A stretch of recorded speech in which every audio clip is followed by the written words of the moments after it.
for a parallel talks. Right, perfect. So I just wanted to start by again thanking the organizers for this very nice workshop. And so last time I advertised this program at KITP, but I completely forgot that we're also having a program here, which is even sooner. And so if you want to come back here again, these are the dates for this workshop, which are or kind of permutation of the words of the last one. And so this is together with Alexander Humrich and Pedro Vieira. And so you should apply for this as well. Okay, so what I wanted to do in this Lax lecture is to begin by tying up a few of the kind of loose ends about this 2-point correlator, and then move on, and just to clarify a few things, because I went through them fast at the end, and then to move on to looking a little bit at the higher point correlation functions, where you can start to play some more interesting games, like crossing and stuff. And so just as a kind of reminder, so last time we were studying this 2-point correlation function of these detector operators, just in some scalar state, like this. And in particular, we were describing how this is related to the physics of a 4-point correlator with two stress tensors. And so in particular, we were saying, so this object is a function, if I just do this in some scalar state, of a single kinematic variable, which I denoted z, which is 1 minus cos theta over 2, where this is just the physical angle between the two detectors. And so this went between z equals 0 and 1 for physical kinematics. And we were kind of going through how the physics of the two different ends is controlled on the one hand side by this kind of light cone limit of the detector operators. So you really kind of form some light-like configuration going out to your detectors. And then on the other hand, where you have some operator product expansion where you really bring the two detectors shown here and here at a very small angle. And so what we were going through is several different examples of different theories which have very different behavior, either in this kind of region where you bring the two detectors together, or in this back-to-back or light cone limit. And so in particular, the two kind of examples which we were comparing were first for this weakly coupled gauge theory,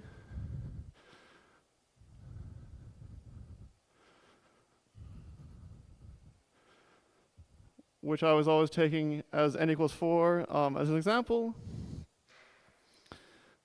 So we said that this had this kind of singular behavior like this as a function of z. And so weak coupling, we said that this had this kind of singular behavior that essentially goes like a power law. And we'll come back to what exactly this number is.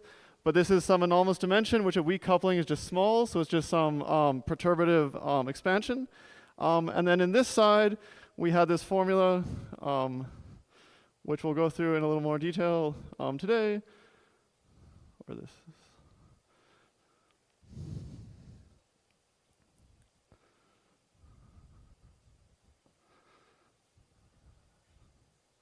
And I won't write it fully explicitly.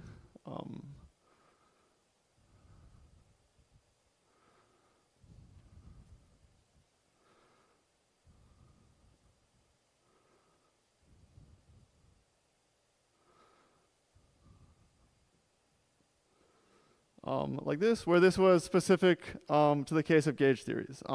And importantly, that after doing this resummation of including these anomalous dimensions or performing this resummation, there's no contact terms on either side.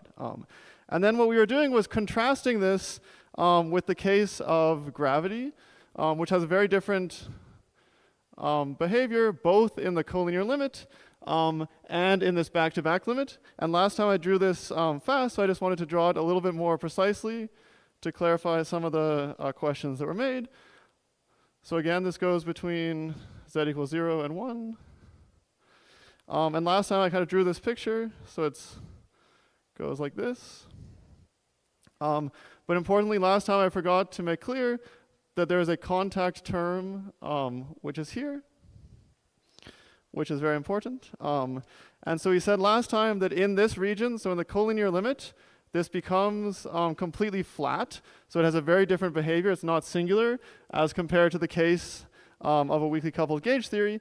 And also, instead of having this particular behavior governed by the cusp in this back-to-back limit, it instead has a behavior which is more like the collinear limit here for the gauge theory, where this kind of behaves at lowest order like just a single power law in 1 over 1 minus z, and then this was corrected by some anomalous dimension like this. And so just to kind of, clarify some of the questions about last time, so one thing which is important to mention is, though I said this is kind of order 1, but it's important that this is very suppressed compared to the height of the contact term. So in particular, they appear at different orders, and so if one normalizes the contact term to be of order 1, then the height of this plateau, it appears at higher orders and is of height gn times s. So in the regime where you can actually compute, you have a very large contact term, and then this plateau is much smaller.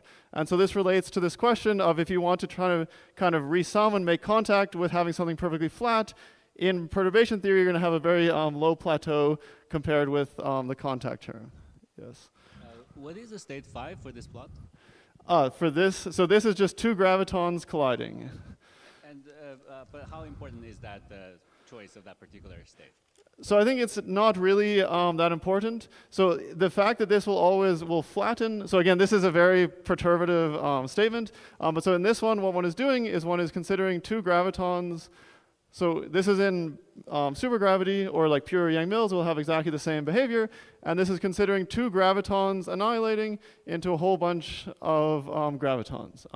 And so if I had like other matter and actually coupled it in a non-trivial way, then I could get something different from that matter. But as long as I have, for example, just some gravitons colliding, this will kind of always behave in this manner. In particular, because, so this, in the perturbative language, the fact that this goes to a constant is just because I don't have a collinear singularity in gravity or supergravity. And then the fact that I have this in the back-to-back limit is a little bit dependent, or the specific structure of this. So this depends more on the underlying hard interaction. Just like in the gauge theory case, this depends on, or like, for example, there, the kind of structure of the Wilson lines depends on the actual source. And so this will depend on, like if I were colliding, like let's say 3 particles, this would have a slightly different thing because I get Wilson lines for each of those. And so this side is a little bit more sensitive to the actual state you're considering, but the fact that it goes flat should be completely generic. Again, because this is kind of controlled by this OPE, which should really be a property of the detectors and not actually of the state, whereas this side is more state dependent. So, I mean, in general, maybe perhaps if you go to higher energies, presumably, the details will depend more than just the center mass energy, also depend on impact parameter, even for the two. Yeah, good. Yeah, so this is, yeah, so good. Yeah, and so this is really just, we're not able, let's say, to explore that more generically because of this very specific state that we're choosing. So it'd be interesting to explore this more. But so in general, this also, so this can depend on the kinematics, but I think the fact that you have that this OPE is not singular is a universal property. And then as I go to other states, the exact shape of this will change a bit. But it would definitely be interesting to explore it in other states. Yeah. And so one very important property related to this is, so in gravity, this operator product expansion of these two detector operators seems to be completely regular. And so in particular, what this means is that in this contact term, which you can think of as kind of like computing the value of E squared. So remember I said that in general for these contact terms, you essentially have two detectors placed on one state. So this is completely finite. And so you just get some particular number which you can compute order by order in the expansion. And so this is very different than, for example, in a gauge theory, where in the gauge theory, if you do this at weak coupling or before doing the resummation, you have a contact term which is IR divergent, and it kind of cancels the distributional pieces of this power law divergence here. Whereas it seems in the case of gravity, you really have kind of a completely regular OPE structure. And so it'd be very interesting to understand this more explicitly and to really understand exactly what the structure of this OPE in gravity is. And so one way of thinking about why this is very simple is because gravity has a dimensionful coupling. As you actually go off to infinity and just measure these detectors at infinity, it's kind of almost becoming like a free theory. And so you expect that this may have some very simple structure here that you may be able to understand and make some all-order statement about, and that this may have some kind of universal or state-dependent behavior that you could actually make some claim about. So that would be interesting to understand in more detail. Okay. Sorry. So the other thing I wanted to comment a little bit more on is this behavior as you go to strong coupling, which I kind of sketched a little bit last time. And so again, this will be kind of qualitative because one can't really extrapolate from weak to strong coupling. But I just want to emphasize why it's different in behavior than some other observables.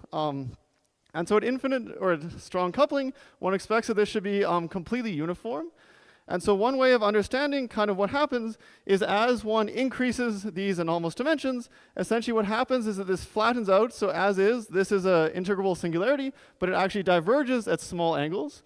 And so as I start increasing the coupling, essentially what will happen is there'll be some critical coupling where these anomalous dimensions are large enough that I actually have some curve like this, which will actually hit at some particular finite value of the coupling. And in particular, since one is probing with these, or what one is believed to be probing is just single trace operators, the claim is at strong coupling that this behavior in the small angle limit, so as theta goes to 0, one should really have some behavior that goes like theta times some number to the lambda, or to lambda to the 1/4, where this is the 't-Hooft coupling. And so this is kind of a claim about the strong coupling behavior of these observables, which would be very interesting to verify. And so I wanted to just make a little bit of a comment about why this behaves very differently than some other observables. So often there's kind of a transition from these single trace to double trace observables. And so I just wanted to compare it to another case where it looks naively kind of similar, but is a little bit different. And it'll be interesting to further understand the differences between these.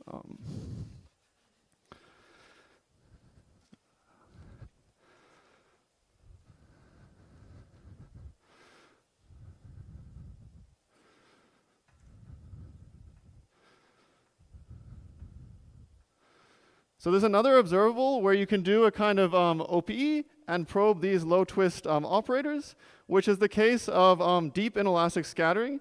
So I can consider scattering, for example, some current like this off some particular state. So in the real world, this is again done by some photon or something, but I'll just draw it as some current J like this. And so in experiments, and this will be some particular state, you can think of it as some pion or something that one is scattering off of. And so in this case, what one has to study, and which was famously studied very early on in QCD, is to study some particular matrix elements like this, where you have these two insertions of these currents. And so again, this famously, so at weak coupling, you can perform, or in general, you can perform this operator product expansion, and again expand it over low twist operators. And so this is what gives rise to Bjorken scaling.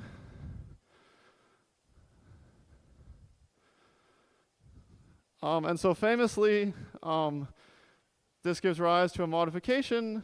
If I do this as a function of the momentum transfer q squared, this modifies it from the kind of classical or parton model calculation to being some function of the particular twists of the operators that appear in this. And so at weak coupling, one can compute this perturbatively, and you get some anomalous dimension, which is this Bjorken scaling. However, what you expect to happen, which is very different than in the energy correlator case, and was very nicely analyzed by Polchinski and Strassler, is that as you as you strengthen the coupling, what happens is that there's a transition from where these single trace operators are the kind of lowest, or the single trace operators are the lowest twist, to probing double trace operators.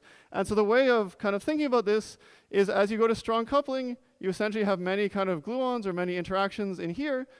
And at some point, instead of scattering or kind of probing a single kind of quark field in here, what you actually do is just kind of scatter coherently off this state. And so you can think of it as kind of something like this, where you just scatter off of this, and instead of probing, or what normally we get is some kind of psi bar psi operator in this twist expansion, instead what you get is actually some kind of double trace operator, which you can think of as kind of representing the underlying hadron in here. So you really get some kind of protected double trace operator like this. And so as you go from weak to strong coupling, there's some kind of regime where your kind of lambda is order 1, and you transition essentially from this behavior in terms of these single trace operators to these double trace operators. But this is very different, and in particular these have small anomalous dimensions, so just of order kind of 2 delta for these particular operators, and they don't grow in this way with the coupling. But in the case of the energy correlator, it's quite different, because what you're really doing, in particular, if you think about kind of this picture, is you're really shooting out of your kind of form factor. You're really kind of shooting these 2 individual particles, and they kind of like form some, you can think of forming some kind of string or something between them, but it's really kind of setting up this particular configuration where you shoot out these 2 states, and so you don't have a behavior like this. At least this is what is claimed at large n, and so it'd be very interesting to really kind of test this in numerics and see if this actually comes out. And so what actually happens at, for example, finite n, if this can break or anything is completely unknown, and so there's some kind of, so this is a kind of prediction or conjecture by Maldacena, and so it'd be very interesting to actually kind of test and see if this really actually occurs. But I just wanted to kind of illustrate a little bit the difference of these energy correlator observables and what's supposed to happen compared to kind of other cases which naively look quite similar. But yes, but as far as I know, I mean, there's no real data to test any of these as of yet. So are there any questions about this kind of picture? Okay. Then if not, what I wanted to do, so we've now kind of seen these simple examples which illustrate these different behaviors in the different kinematic limits. And so now what I wanted to do is to kind of combine them a little bit to just sketch the picture of how one should think about the actual result in QCD, which I showed last time, by kind of combining these different ingredients. And so again, for this, I'll mostly keep it fairly qualitative, but I just want to kind of highlight how you should think about the result in a theory which is not conformal, and kind of what complications that induces. And this will allow one to get a picture of the correlator in non-conformal theories, and in particular in QCD.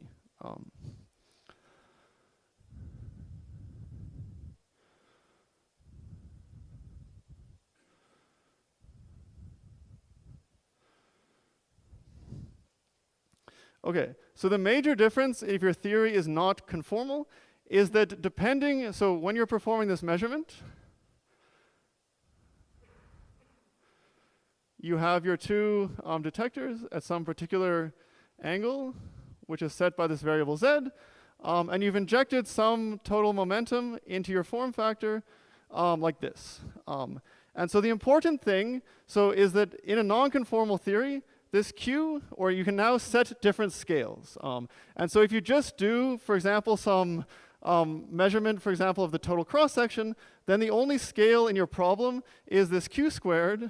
And so you may think that the dynamics is kind of being set at the scale of Q squared. But the important thing is that once you add in this variable z, you essentially introduce additional scales into your problem, and you're really probing the theory at different scales. And so in particular, as the z varies from to very small angles or to very large angles, there's 2 additional scales which you can put in, which can become small. So in particular, as z becomes small, this scale kind of physically appears in the problem, and so this scale can become very, very much smaller than the scale which you originally started with. And similarly, and so this one will become small in the collinear, or in this OPE limit,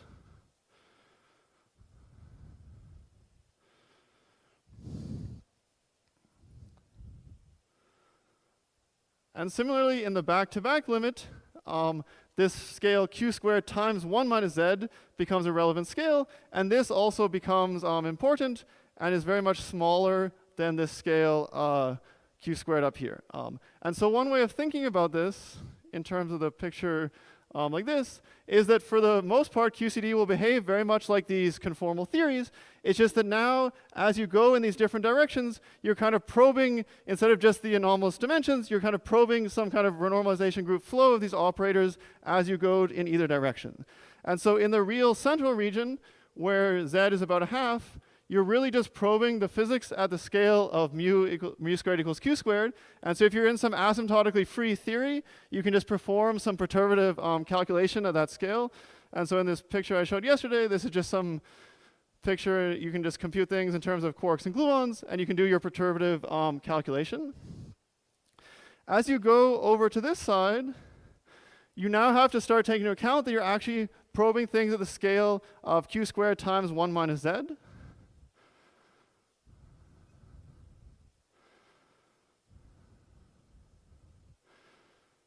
Like this. And so there's a regime where if you're under perturbative control, so when this is still much, much bigger than the scale of confinement, where you can just kind of perturbatively modify what is being done over here. So you have to take into account your theory has a kind of running coupling, but you can still kind of do things perturbatively, at least in QCD. And then eventually you hit some scale where q squared times 1 minus z becomes the confinement scale. And then you run into problems in being able to calculate. Like this, and you kind of completely lose perturbative control. And similarly, what happens is as you go the other way, you have some regime where on this side, you're probing a scale of q squared times z. And so you have some regime where this scale remains perturbative.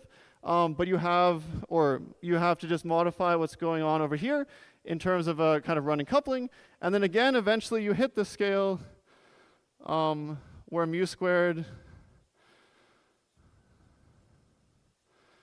scales like lambda QCD squared. And then again, you have confinement and you kind of lose control. Yes? This is extremely naive, but it's kind of counterintuitive that by probing short angles, short distances, we're going to low momentum. Like, why is the usual intuition wrong here? Good. So one can, at least in perturbation theory, so if you imagine approaching this from perturbation theory, the way that you should think of what's happening as you go to very small angles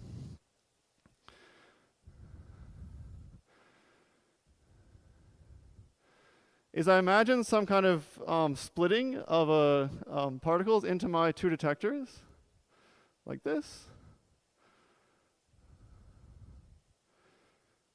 like this.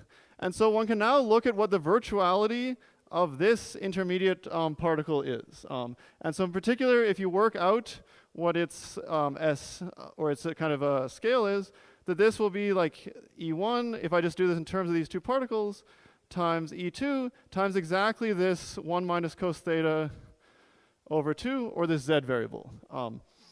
And so essentially the way you should think about it definitely at weak coupling, and so then you also ultimately integrate over this E1, E2, and so that's what gives you, like at lowest order, why you get this 1 over z scaling, because that's essentially just coming from the singularity of this particle. And then the way you can, so as you go to very small angles here, essentially this particle kind of lives for a very, very long time. And so you're really probing the IR or the behavior. So the other way of thinking about it is these detectors are really placed at infinity. And so you should think of infinity as really being the IR, kind of the free particles that are coming out.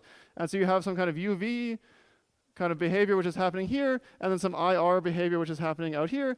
And in the very small angle limit, this particle essentially lives kind of forever and then goes into your detector. And so the way that you should then think about the resummation is you're kind of fuzzing out this propagator essentially by some either perturbative corrections or ultimately as you get strongly coupled, it kind of washes out this singularity, and that's why it becomes kind of less singular as you increase the anomalous dimension. And so of course that picture kind of breaks down at some point, but it kind of gives some intuition. And you can also think of terms, so this is why there's for these leading, or this kind of leading power singular behavior is extremely simple, because essentially what you're doing, and we'll come to this when we discuss a little bit the OPE, is you're really factoring onto kind of single particle states, so you're essentially expanding onto this single particle state. So then you'll also have terms in your OPE which you can think of, or which do not have a singularity, and you can think of them as really, like if I had, let's say, a 3-particle form factor, so like something like I just put in some phi cubed, and then I now try and take 2 of these detectors together. So here, there's no kind of propagator in there, and so this will just have a completely regular OPE as you bring things together. And so this is the way of thinking about what's happening in gravity. So in gravity, you don't have a kind of collinear singularity, so you don't really cut onto like an on-shell graviton state. And so what's happening in gravity is you really can think of it more as just these 2 kind of gravitons kind of coming on together and forming some kind of composite graviton state. And so again, in this OPE, so these will factorize onto kind of single particle states, so they'd be something like phi, like d to the j phi for this object, whereas these ones you can really think of as being some kind of composites, or they will arise as kind of composites in the OPE, where you really have kind of these 2 particles just kind of coming into your detector. And so to describe these, you really need kind of detectors that can absorb multi-particle states, which are what will appear at higher orders in the OP. And so this is kind of the intuitive like particle way of thinking about these things. And then of course, when you go to strong coupling, it just kind of immediately washes out everything and you just don't see these propagators. Yes. Any other questions? And similarly, or just when you hadronize, this is why you can never really go below this scale of lambda QCD squared, because what it'd be saying, you can never really force like a kind of quark or gluon to be on shell below the scale of lambda QCD. And essentially what happens is at the scale of lambda QCD, this thing just forms into like a pion or something. And then that, because it has a mass, cuts off the singularity, which is what I kind of showed why it cut off at those scales. And so you can really kind of think about it in this kind of cartoonish picture. Good.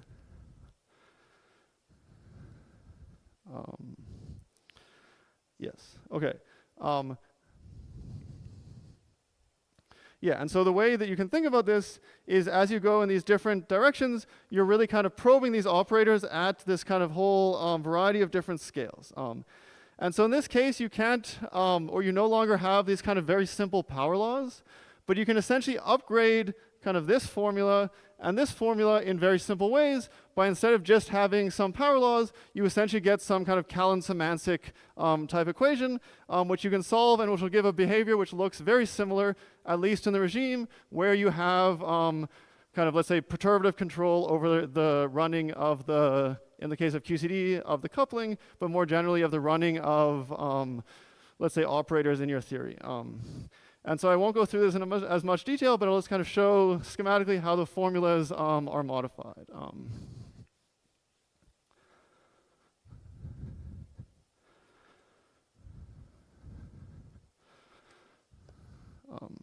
So in a regime where you have perturbative control, so essentially what will happen is instead of having some simple power law scaling like this, what one can do is instead derive some Callan-Szymanczyk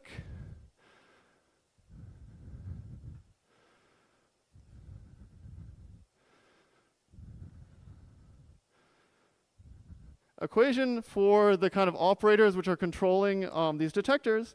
And so again, I'll just kind of write this schematically, but what we'll have is some very simple equation for some, and I won't define exactly what this is, but this is kind of these operators which are appearing in these detectors. And this just gives, or it will have some anomalous dimension like this. And so if you solve this, in the case that it's conformal, you just get a simple power law of z to the gamma. But if you could solve this in the case of a running coupling, what you have to do is actually integrate. So as you do your evolution in mu, now the coupling actually depends on this alpha s of mu. And so in particular, you now have an anomalous dimension, which depends on the actual scale which you're at. And so the kind of standard way of solving these equations is to instead switch to integrating over the value of alpha s instead of mu, and then you can get a kind of simple solution to this equation, which is just useful to see. It's easy to derive. But what would happen is you'd have an evolution between the two scales. So the scale, so these are just the mu scales. So this is mu squared is equal to z times q squared. And then I can integrate this along the kind of flow of alpha s of my particular anomalous dimension over the beta function. Oops. Like this. And so this gives a similar behavior. So this is what's actually happening in the case of QCD. But if the beta function is kind of weak compared to these anomalous dimensions, then that's why by I, when you look at these plots in QCD, you still get a behavior that looks kind of very similar, or that just exhibits some scaling behavior, which looks very similar to the case of the conformal theory. And there's a kind of analog of this. Again, I won't write it explicitly, but there's an analog of this for how to upgrade these kind of exponentials here, also incorporating the beta functions. And so this is the kind of collinear. And again, these are just to see that one can actually do this in the case of, for example, QCD. And then in the back-to-back limit, you have a very similar expression as compared to this Sudakov exponential. But essentially what happens is you just replace, again, these logarithms by some particular integrals. And so again, and I'll only write this schematically. But you kind of upgrade all these things.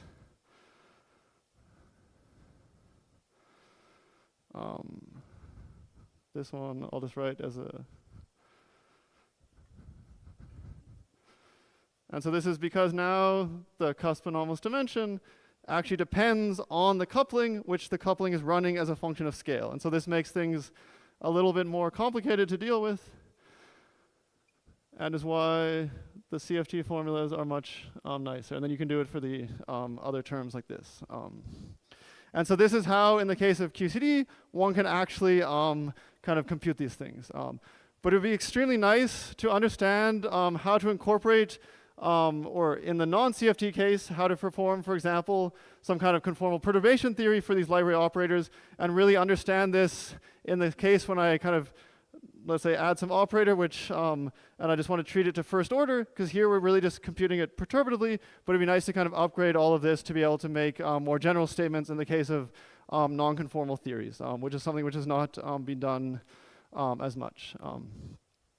And so then just as the physical picture, so this kind of gives this middle region, which up to the fact that you now have these running coupling, which you can incorporate perturbatively, you kind of get a very similar behavior. And then on both ends, what will happen is that kind of something drastic happens once you hit the scale of lambda QCD squared. And so the way you can think about it depends on the two ends. And so essentially what happens on this side, so we drew this kind of picture in the back-to-back limit, that you should think about these things as propagating out. I kind of have some Wilson lines, and I have some kind of flux that's between them in these Wilson lines. And so in the case of a conformal theory, this kind of just propagated all the way out. In the case of a QCD, essentially what happens is that at some scale, you can think of this as kind of stopping at some finite scale here, which is essentially set by the scale of lambda QCD. And at that scale, this kind of string or flux is very easy to break, and it just kind of breaks and flies into a bunch of hadrons, which then kind of come out into your detector. So you kind of form this setup, which is why it kind of persists, and you can actually compute perturbatively. And then what happens is it kind of breaks, and you just get a bunch of hadrons, which come out in some particular structure, which is still representative of the underlying kind of flux that created them. And so just as a fun kind of thing, what you can do is you can actually plot the kind of image of how these hadrons appear on the detector.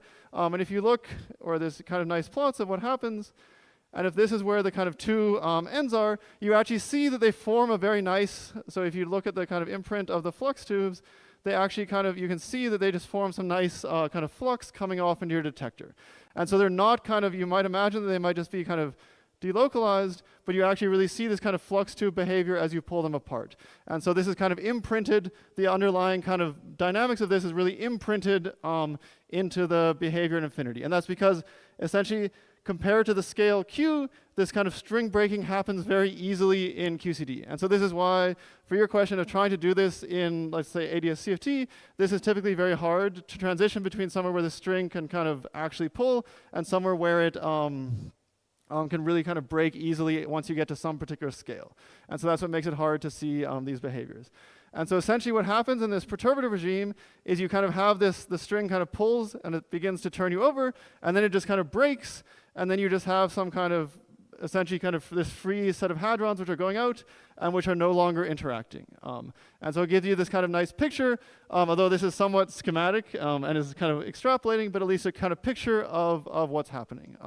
And as long as you're in a regime where you can really achieve this part in perturbation theory, then you kind of are able to essentially set up these kind of fluxes, and then they just kind of go off in the particular pattern which is imprinted. Just what is plotted on that flux tube? What are you plotting there? So again, this is meant as so this is to try and provide some evidence, but so what one is plotting here is just the energy density of the hadrons which come into your detector. So because of course what happens is you just get some spray of largely soft hadrons coming out, but if you had just some, let's say, very energetic particles going here, you could expect that there's kind of completely uniform, I could just kind of have like soft hadrons that are uniformly distributed on my detector. Instead, what you see is a very sharp pattern where they're really kind of drawn in a quite narrow string between these two kind of sources that come out in my detector. And so you can really make plots of like the kind of, for example, number of particle hits or number of particle hits weighted by energy, and they actually have this very nice picture that's really like quite a narrow string connecting the two. And you don't have just kind of random stuff off here. And so it's kind of as if you had, or in perturbation theory, you definitely have this kind of flux here, and then you can just kind of imagine it kind of breaking and going off. And this is what's implemented in a lot of simulations, for example, for the LHC, is they actually have some kind of string model of this, which then they have some means of kind of breaking it and kind of fragmenting it into the hadrons, which ultimately go out. Is that?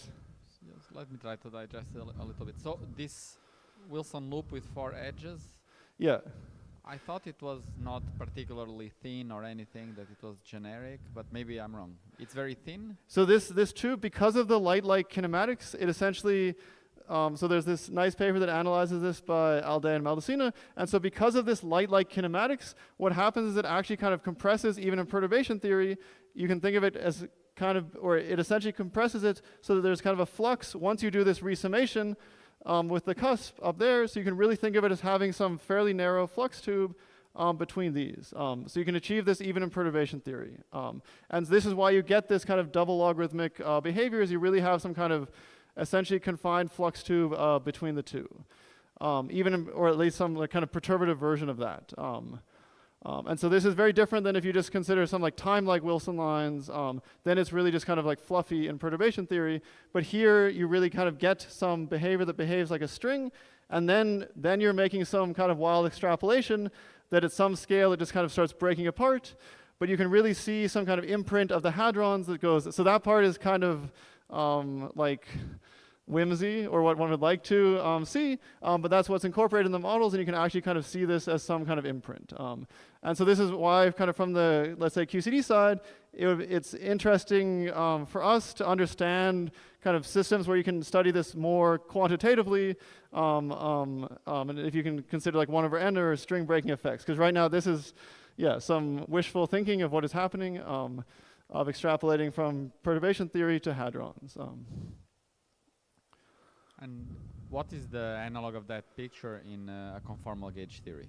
So in a conformal gauge theory, this thing just keeps, so you just get some string that, you just get kind of some kind of like flux tube that goes between them, and that's what gives rise to kind of this behavior here. So there it just kind of goes off to infinity, and the fact that you don't have this kind of contact term here is what's kind of removed by this, but it's what's kind of turning it over like this. So you still see a thin flux tube. Yes, that is the claim. Yeah, yeah. And this would be interesting to much further understand more precisely, but that's the claim. And that's what's giving rise to this particular behavior shown over here, or this. And so that if I don't have that flux tube, for example, like in gravity, that's when I just get this kind of, or I don't get this turnover. And so another way of saying it is, it's kind of a little bit surprising that in perturbation theory you can all the way, so if you believe that these things are really confining, it's a little bit surprising that you can actually, in perturbation theory, kind of smoothly interpolate onto the confining behavior. So that's very different than, for example, in this Collier limit, which I'll discuss in a second. And so the kind of reason for that is you can actually kind of, prepare something that looks like an actual flux tube in perturbation theory. And that's why you can kind of extrapolate onto this region where it actually kind of behaves like that. But this is why, at least from our perspective, it's very interesting to try and, like in n=4 or at finite n, to see how this is breaking, to really kind of make this picture more precise. Yes. But just to make sure I understand the picture correctly, if I want to actually produce, theoretically, this flux tube picture, I need the 3 detectors? That so if I want to actually like image this, you need 3 detectors. Exactly. So yes. Yes, exactly. So, because of course, so like when I actually make like an image, let's say of the LHC, I can just look at like every single detector cell. And you want to think of it as kind of fixing this and doing this. And so it's actually like Match Schwartz made some very nice pictures of this and how it looks. Yes. Good. And then just, so this kind of gives this picture over here. And so then what happens on this side is that, so in the CFT, this just kind of scaling went on forever. And essentially, again, what happens on this side, so the problem here is you have some regime. So initially, it was the resummation, or the perturbative resummation is much less strong. And so you really have kind of a power law. But you again have to transition to this kind of free hadron scaling. And so here what happens is you have some very sharp, or I'll make it up here, you have some quite sharp transition at the scale of lambda QCD. So this is, I won't redraw it, but at the scale of lambda QCD. And so this is where this region is not kind of understood how this transition actually happens. And so here you really have to kind of match between some perturbative detectors and some non-perturbative detectors in a way that I won't describe. But so this is why this region is kind of very different than this region, where you can actually kind of smoothly, in perturbation theory, because of this kind of behavior of the flux tube, you can actually kind of make contact in a better way with the confining case. Okay. Good. Okay, so because of time, I'm just going to very quickly say a little, I'll do a very brief, because I never really explained where this come from, at least to just write down the ingredients, and then I want to move on to discussing the higher point correlation functions. Yeah.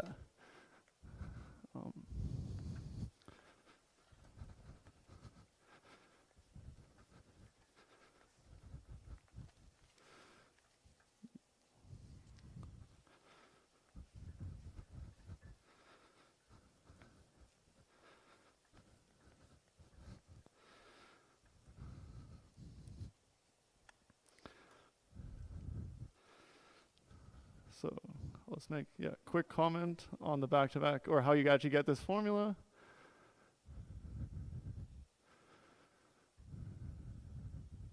And since I won't go through it in as much detail, I'll say there's a nice explanation of this in a paper by Korchemsky.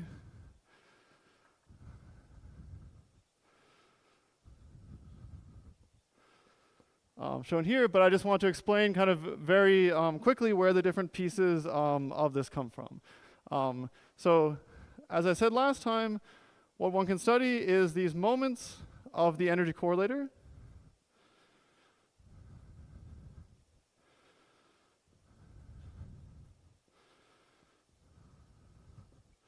And you find that essentially what happens is at large n, you're studying this, or the structure of the 4-point correlation function in the limit where these u and v go kind of like 1 over n. And so to analyze this from the, or to get this from the CFT perspective, the way that one can think about it is you kind of need 2 ingredients about the structure of this 4-point correlation function. So there's 2 important facts about n=4. or more generically about these gauge theories, but it's been most explicitly worked out in the case of n equals 4. So the first is that these twist2 operators, which I've discussed, have an anomalous dimension which grows with spin with this gamma cusp object, which I've been discussing.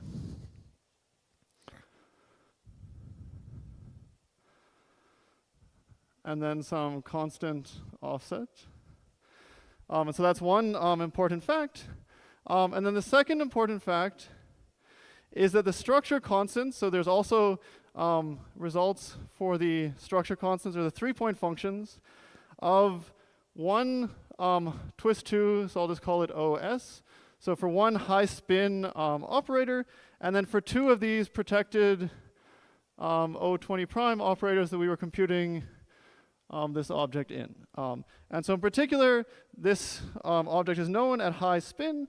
So in the s goes to infinity limit, this ratio, at least to its tree level value, is given by some function of the coupling, which is not known from integrability. It's known for, I think, to 3 loops.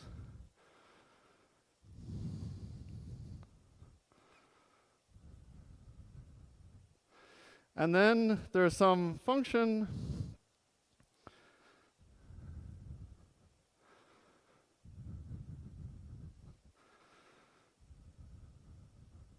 and to avoid time, there's a bunch of kind of other pieces here, which I won't fully write out. And then corrections which go like 1 over s. And so there's a nice analysis by Alday and BC, where what they did, and then which was used by Korchemsky to study the energy correlator in this limit, that using these 2 facts, you can understand the behavior of this 4-point correlation function in this light-like limit.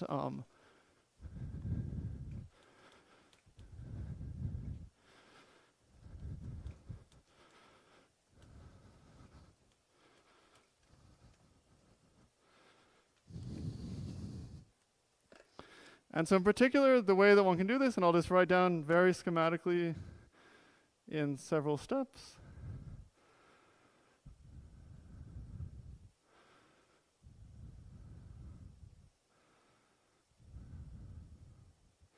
And so what one can do is to get the behavior in this light-like limit, what you essentially have to do is to sum over the very high spin twist2 operators in 2 different channels. So you can do this both in the x12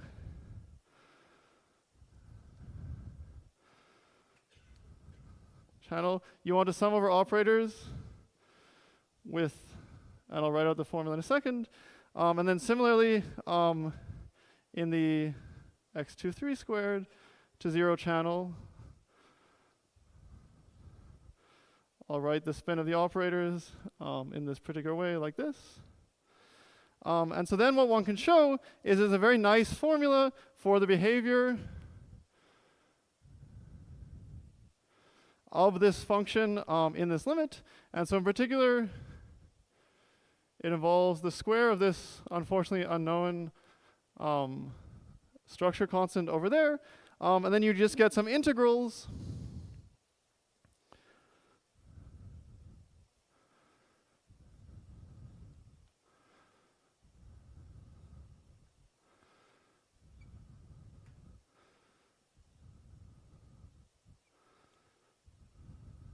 so I'll define these in a second. Like this. Where these f functions are just the high spin limit of the conformal blocks. And so these are just some Bessel function. And this s is what incorporates this double logarithmic behavior of the cusp. And so this s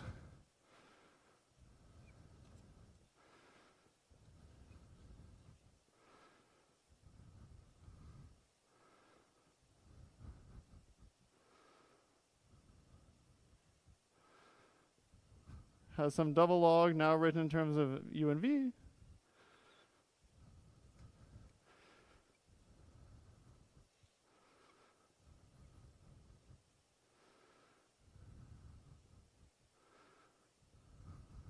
think.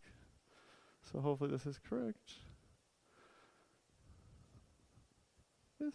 And so now essentially what you can do is you can take this and go back and untransform this back into the original energy correlator, and this gives exactly the function which I showed before. And so now this hopefully gives some, I can now write it in a way that makes more contact with the CFT data. So instead of this h function here, one can really identify this as the square of this structure constant, like this. And then one can interpret this integral, which I've been writing like this, as kind of the resumming a whole bunch of very high spin exchanges.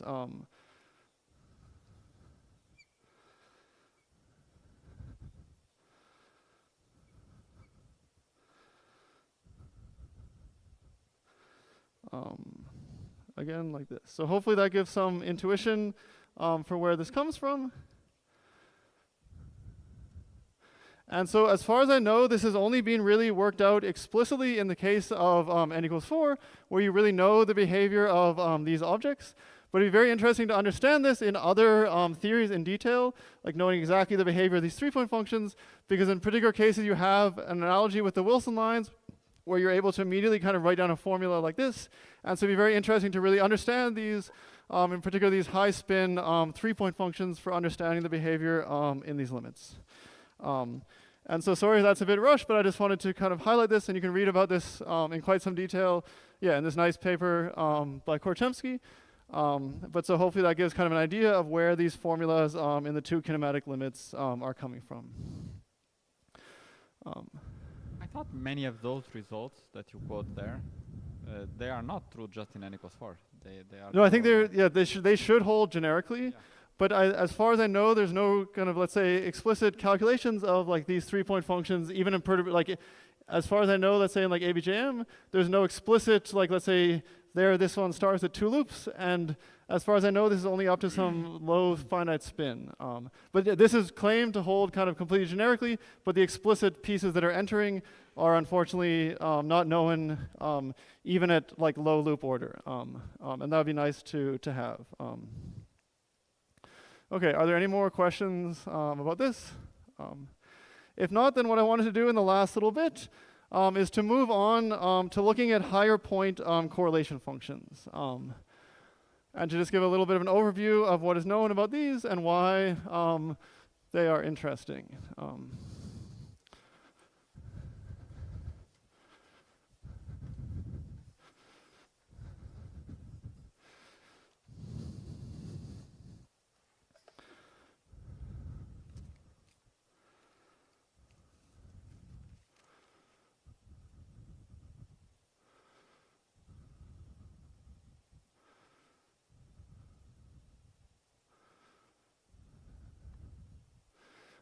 Okay, so one of the reasons that we would like to study higher point functions is to be able to start studying crossing for these detector correlators. And so in particular, if we only study this kind of 2-point function of these detector operators, you do have 2 OPE channels which you can consider, but the problem is they're very different in nature. So you can either OPE these 2 detector operators, and then so you get some kind of OPE channel like this, where you go on to some more general set of detectors in here, which you can then attach to your sources. Or you can insert some complete set of states, which are local operators in here, and then you get some kind of OPE expression like this.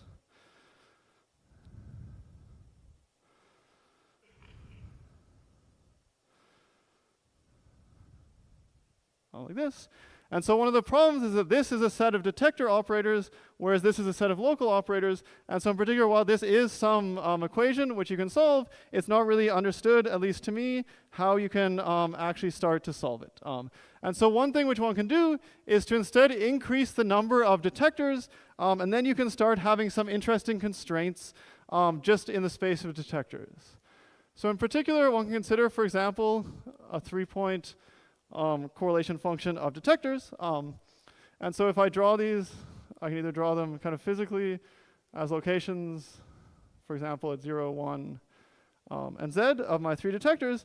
And then I have two OPE channels, either as z goes to 0 or as z goes to 1. And so one can actually consider some kind of little crossing thing, which will allow us to understand the structure of detector operators. So for example, if I have 3 detector operators, then I have 2 OPE channels.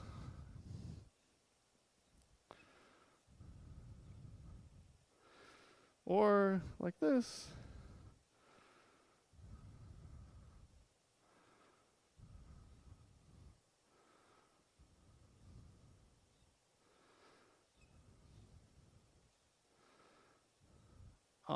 And so by doing this, we'll be able to learn a little bit, so we can do very simplistic games, like by studying, for example, the high spin behavior, or high, in this case will be transverse spin, but the high spin behavior of these energy detectors. And so this is why we'd like to understand a little bit these higher point functions, and this allows us to explore just within the space of detector operators themselves.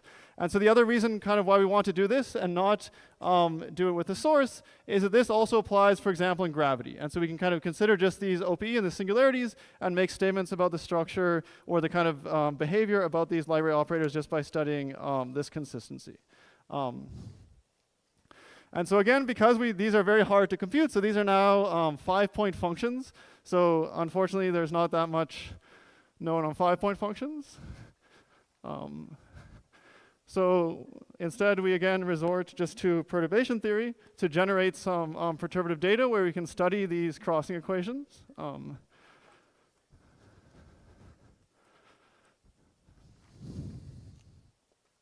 And so what we want to do is to just generate some perturbative data where we can actually concretely study this. And so one of the problems is that these are extremely complicated objects. So for example, if I really consider having 3 detectors at 3 generic angles,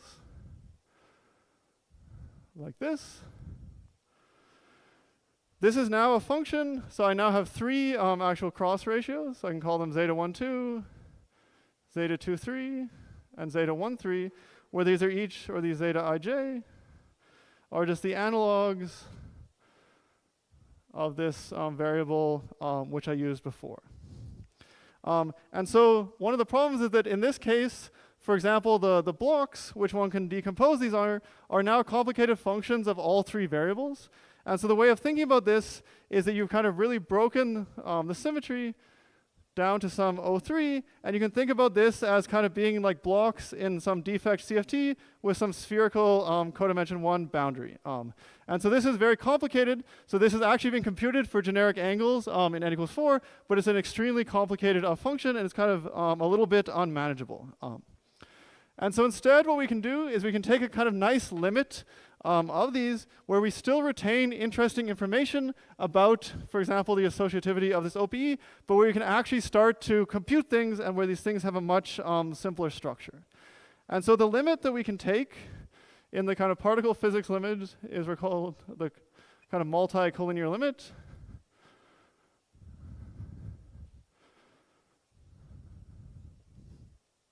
And so what we want to do is to take all the zeta ij to 0, but keeping the ratios generic so that we maintain a kind of generic function of the shape. And so for example, I can take one of these as in this limit. What happens is essentially one of these becomes a scaling variable, which tells you how you approach this limit. And then you have the other 2, which define some cross ratios like this. And so essentially what will happen is that in this limit, I'll have some overall power, which kind of, I'll take just the leading term in this particular limit, and then I'll have some function, which now in the case of the 3-point, will just be a function of 2 variables, which I can really think of as, I can always, so once I've scaled, I can just put one detector at 0, one at 1, and the other at z. And so I'll have some simple function of 2 variables, which I can now study in a much more nice way. And so, but we see that by keeping the kind of angles generic, or by keeping the shape generic, I can still play this game within this leading term of studying this OPE associativity. Okay, and so the very nice thing is that this drops the number of variables that you have to deal with by 2. And there's two other very nice simplifications which happen in these limits. So the first is that in this limit, the perturbative calculations drastically simplify for a reason which I'll explain in a second. And so these are nice, very nice things for exploring kind of these high point functions in perturbation theory.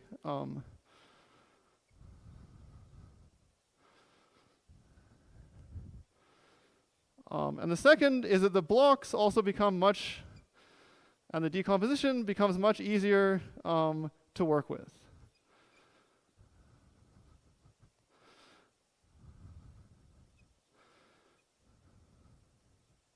And in particular, essentially the way that you should think about this happening is by taking all these points very collinear, you're essentially making this kind of circle just look like some kind of flat boundary. And so in particular, in this case, as I'll show in a little bit, these blocks are really just the 2D global conformal blocks, and we'll be able to kind of study this in a very, or just kind of, we'll essentially be able to map this onto some particular 4-point function where you can think of one of the insertions as a defect, and we'll be able to study this in quite some detail. Okay. So first, I want to explain why you can actually generate nice perturbative data in this limit, which enables us to compute expressions for these, which actually have a very simple form, which is not so different than correlation functions of local operators.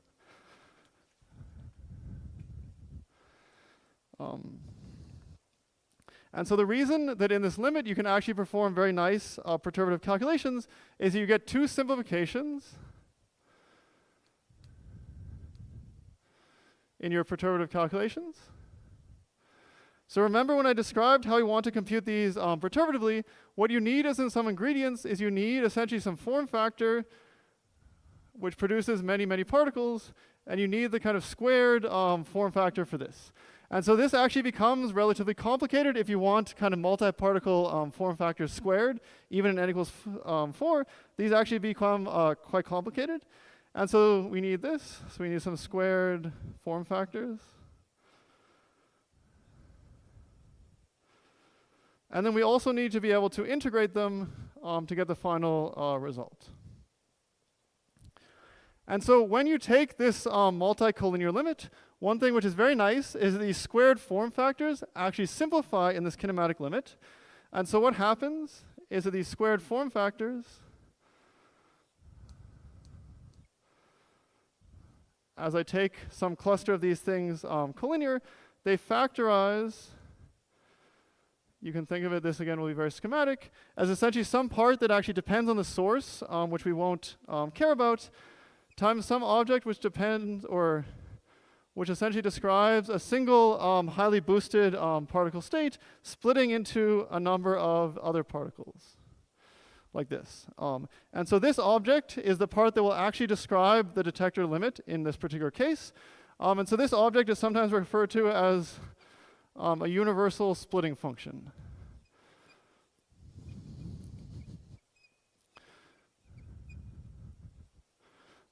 And so this will depend on the particular state here. In n equals 4, they'll all be the same, but it's independent of this particular nature of the source. And so this object is a much simpler object. And so in particular, in n equals 4 super Yang-Mills, so this is also has this nice dual superconformal symmetry. And so this is just so some polynomial in these dual conformal invariants. And so this is actually known now up to 13 points. So you actually have some splitting amplitude for one particle into like 13 particles. And so this gives you, if you happen to want it, a lot of perturbative data to explore. And so the second simplification is in terms of the integrals.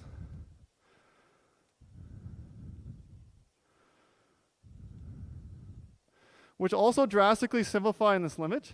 And so if you try and actually compute these integrals for generic positions of these detectors on the sphere, you have to really perform kind of generic phase space integrals over this full, or taking into account the kind of full momentum conservation. But if you consider this highly boosted limit, you essentially only need to keep track of the kind of light cone momentum along some particular direction. And so the way that you can think about this is if I have some particle kind of splitting into my detectors, I fixed the angles of my detectors by measuring them, but when I have to do this integral over the energy fraction which defines my light ray operator, this is just some, if I set this longitudinal momentum to 1, I just have some kind of momentum fractions of the different particles, and I just have to integrate over those momentum fractions. And so what you can show is that in this limit, if you want to compute some n particle detector correlator, it actually reduces to a very nice type of integral. So I'll write this as, if I want to do this in the n detector case, I just have some integral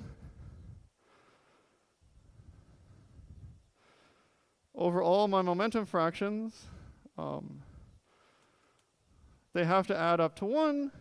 I have some weight from having these energy detector insertions, and if I keep track of the Jacobian, what this ends up being is just the product of all these weights squared.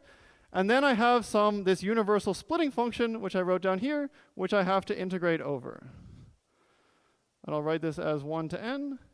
And this is some function of, I'll write in terms of the Mandelstam invariance of these particles in the splitting. But the nice thing is that once I have fixed these detector correlators, any Mandelstam invariant that is expressed in terms of here, I can rewrite it in terms of these energy fractions and these detector angles. So I can rewrite it in terms of these, which I'll integrate over, and then these positions of the individual detectors. And so it has a form like this.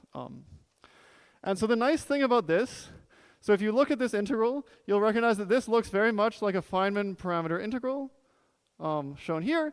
And in particular, these are just rational functions of these SIJs. So if I write this out a little bit more explicitly,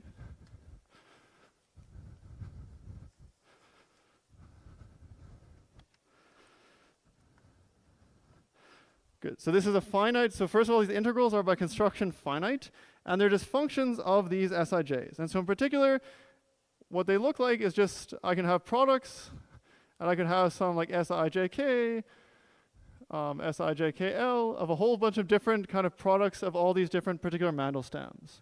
But every one of these Mandelstams, I can re-express as just quadrics in this xi, xj. So in particular, if I had something like SIJK,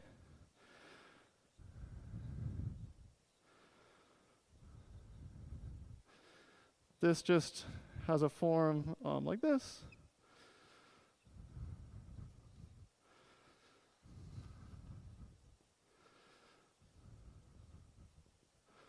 Like this. And so essentially what I have is just these kind of products of a bunch of quadrics, which I have to integrate on this kind of canonical simplex. And so for people that do kind of scattering amplitude integrals, this is actually a very nice class of integrals, which is under quite good control. And so just to show you that these actually have a very nice structure, I'll just kind of show you the base integral for the particular case of this 3-point correlation function, which will give you a function which one immediately recognizes. So if one wants to compute this 3-point detector correlator, where I put my correlation function, or where I put my detectors at 0, 1, and z, what I get is a kind of base integral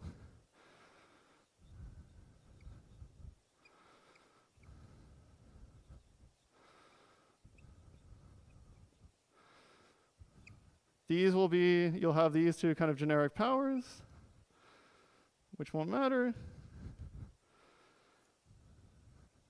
And then you have this quadric, which defines the particular structure of the correlator.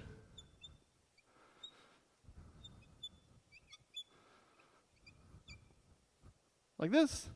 And so people will recognize that this is exactly, or if you do some Feynman integrals, this is exactly the same as the kind of one loop diagram for this 3-mass box function. Or another way of saying it is this is exactly the same as these d functions which arise in the 4-point correlator itself. And so in particular, if you do this integral, what you get is exactly this Bloch-Wigner, which I showed before for the 4-point function of local operators.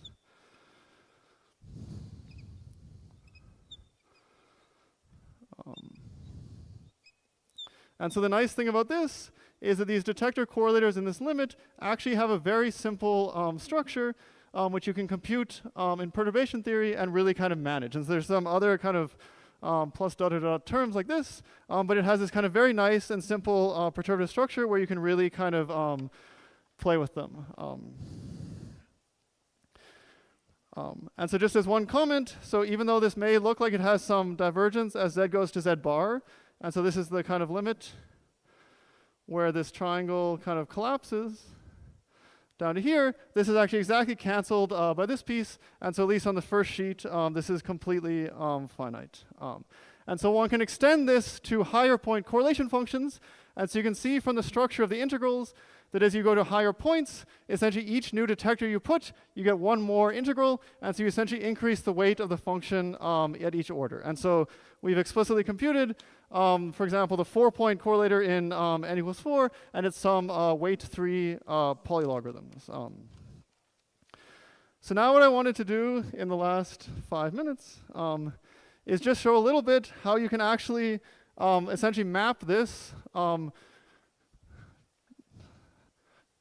to the structure of a correlation function of just local operators, which enables you to kind of read out some interesting conclusions about the structure of these light ray operators at high transverse spin.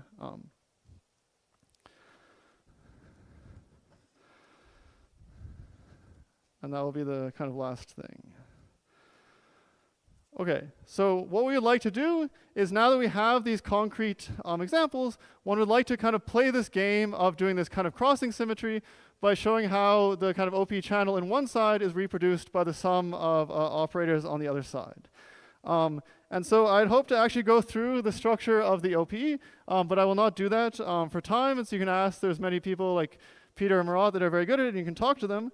And so instead, what I just wanted to do is you can kind of do a cheat where essentially, so this function g, so this is just some function of z and z bar. And so you can either properly do this light ray OP expansion, or you can just kind of cheat by identifying this with a 4-point correlation function of some local operators with appropriately chosen quantum numbers. And so this will behave exactly the same way, and then you can just kind of read off or use results for that. And so again, I'll just say one very quick word about what organizes this OPE of local operators, or of light ray operators, sorry. And so the OPE of these operators is controlled by an object which I'll call the celestial dimension. And so this describes how these objects transform under boosts. And so of course, boosts on this will just dilate things on the at infinity. And so this is essentially what will control the structure of the OPE. And then additionally, I can have a kind of what I'll call a transverse spin, which is kind of the spin of the operator about this. And so I'll call this little j. And so, sorry, I can't go into more detail about this. But so for example, for the particular case of this energy detector, this delta, you can easily check from the definition I gave you, is 3. And at least in weak coupling perturbation theory, a very easy way of understanding where, or very physically, where these kind of transverse spin arises is if you have, for example, spinning particles, like let's say a gluon. If I do my OPE onto this, I'll really exactly probe the particular state of the gluon, so that's exactly what will appear in my OPE, and this has a transverse spin. And so what one can show is that this function has a kind of decomposition. So I can, just like I normally do, is you can decompose this into celestial blocks with some OPE data, which is labeled by these delta and j. And so in this collinear limit, this is extremely easy to do because you can just show that these are exactly the 2D global conformal blocks. And you can cheat even more, but you can actually show that this function behaves exactly the same as the correlation function of 3 scalar operators.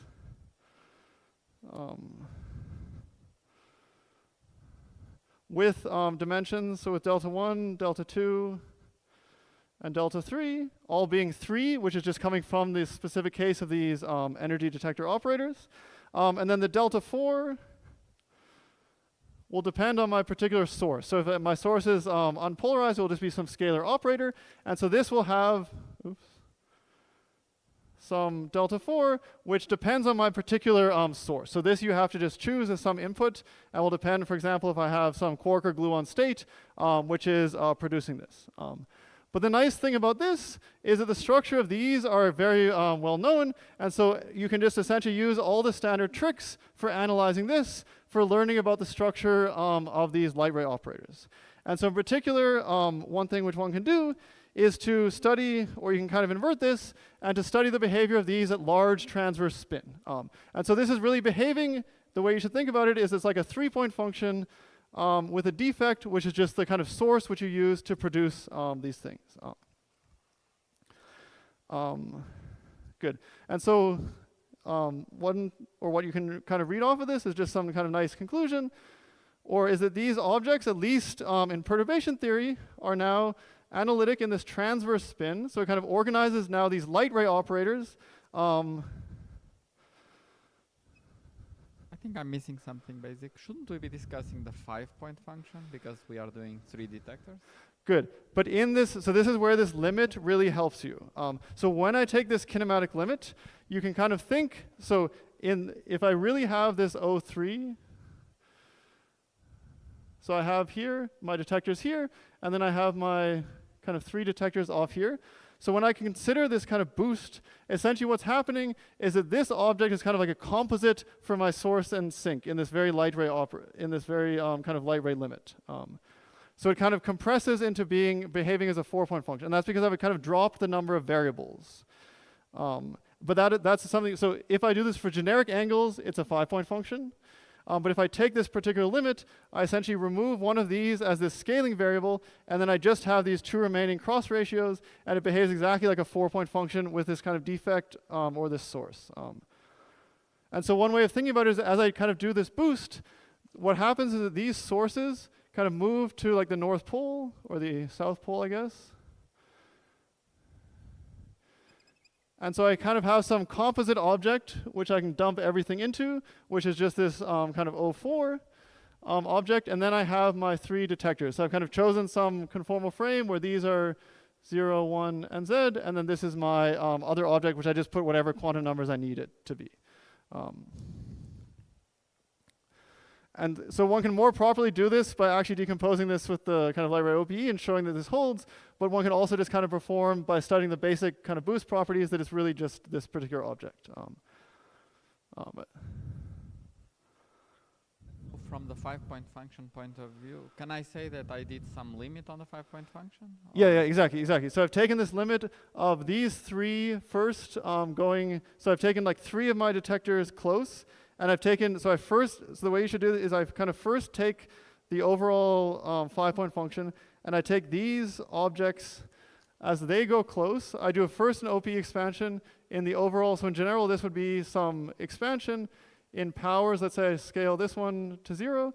So I'll have a bunch of different powers of these, each with some different, like this. And now I further decompose these ones.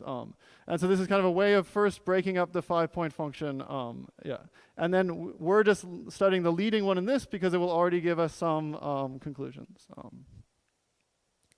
Good. And sorry, this is a bit rushed. So these objects, the light ray operators themselves, are analytic in this transverse spin J. And you can actually you can see that they also have some kind of Reggie intercept in this transverse spin. So you can compute this.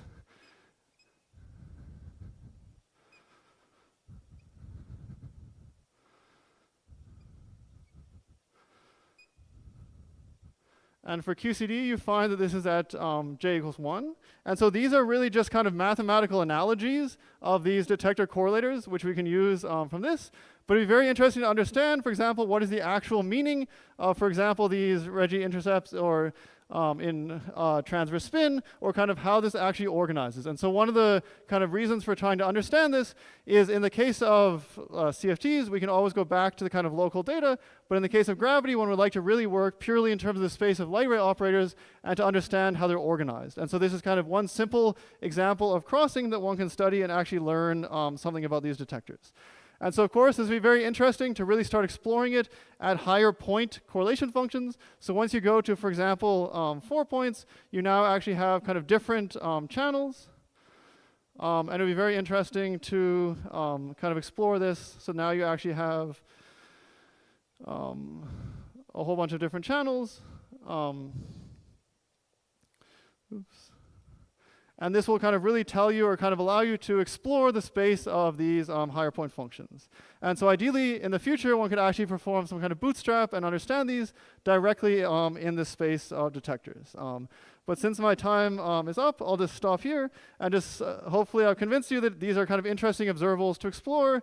And there's kind of lots to learn still. They're kind of at a very exploratory stage. And hopefully in the future, there'll be kind of more rigorous results or actual kind of non-perturbative understanding of these or of the full space of these multi-point detector correlators. But thank you.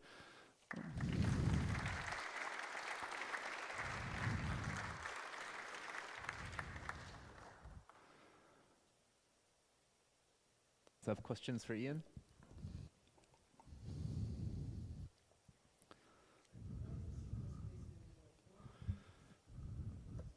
What is the, sorry? At higher points or just? You mean what is the, sorry. Sorry, not that the mic. What is the simplest correlator of the 3 detector and 104, which is composite, that you can study in N equal 4? So what is the simplest one, I think, is not something that we actually know from its perturbative structure. So the only one that is being computed is really just taking this like half BPS object. So we compute like a 5-point function, which you can think of this half like this. And we compute this only, so this object has been computed, as I said, actually for generic kinematics, but where it's being really analyzed is in this collinear limit. And then the other one, which has been computed only fully in this, so one can also just directly compute them in the collinear limit, is this one, but this one for generic angles becomes extremely complicated, and so this one in the collinear limit has been computed. But these are just specific examples, and so these ones become, as you can try and go higher, and they start becoming very, very complicated, and you hit like elliptic integrals and stuff. And so what is the simplest case where you can actually get out interesting information is something which is not, or it would be very interesting to explore other cases to see if there's limiting ones where you kind of have some space of functions where you're in control and can really kind of play these games. But that's definitely not known. Yeah, and also, I mean, one thing which is worth emphasizing for people that compute higher point functions, so I showed before this kind of result, we're getting this, or by taking the discontinuity of, in this case, for example, or it would be nice to get it from this particular object, because these become very hard to compute in perturbation theory directly using this form factor approach at higher orders. Because there, if you try to do it from these form factors, you really have to actually explicitly do the cancellation of infrared divergences between real and virtual pieces. And so once these have some non-trivial shape, this is very subtle how to actually do this. Whereas if you have this is fully infrared finite, you just take some discontinuities of it, and it would give very interesting like loop level information about this particular set of data. And so far what people have been really trying to do is just stay at like kind of tree level and trying to go up in the number of detector correlators. But the direction of kind of loop level or higher order is very challenging from the purely perturbative perspective, and so understanding like simple or nice higher point correlation functions or any information about these is very useful for exploring these. Thanks. Yeah, I think we should thank Ian because we've gone over time. Yeah.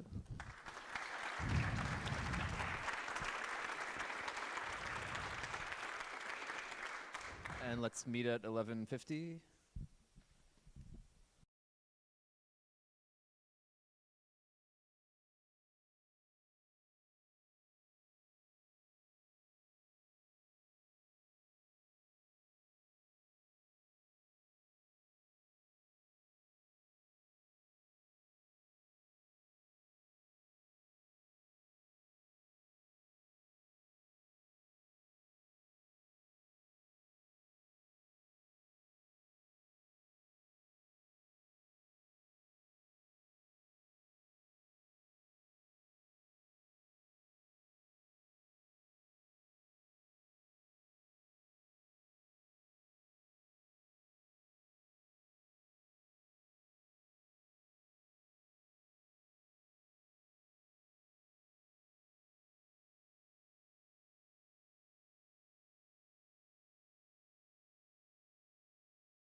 We will again have parallel talks, but only one slot, so 4 parallel talks on Wednesday. And we have 3 slots free so if you want to volunteer someone else or yourself, if there's a particular topic you would like to hear, let us know, and we have those 3 slots as you can see on the schedule.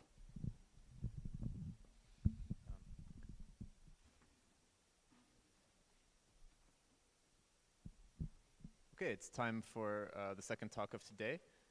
So last week, some of you were here, some of you were at IGST 2025 in King's College, London, and I guess some of you were in another place altogether. But luckily we have Kolya here to catch us up on integrability developments from that workshop.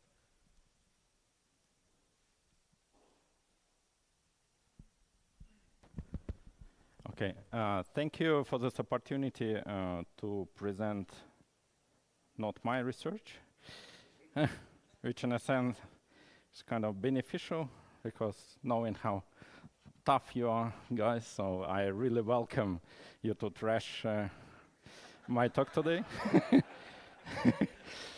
And furthermore, so since many of people here, or at least some of people here, were at a IGST or were even speaking there, so please join the discussion. Let's like descend in total chaos. And but before I begin, I want to transfer the vibes of IGST, and the best way to do that is through the music. So please.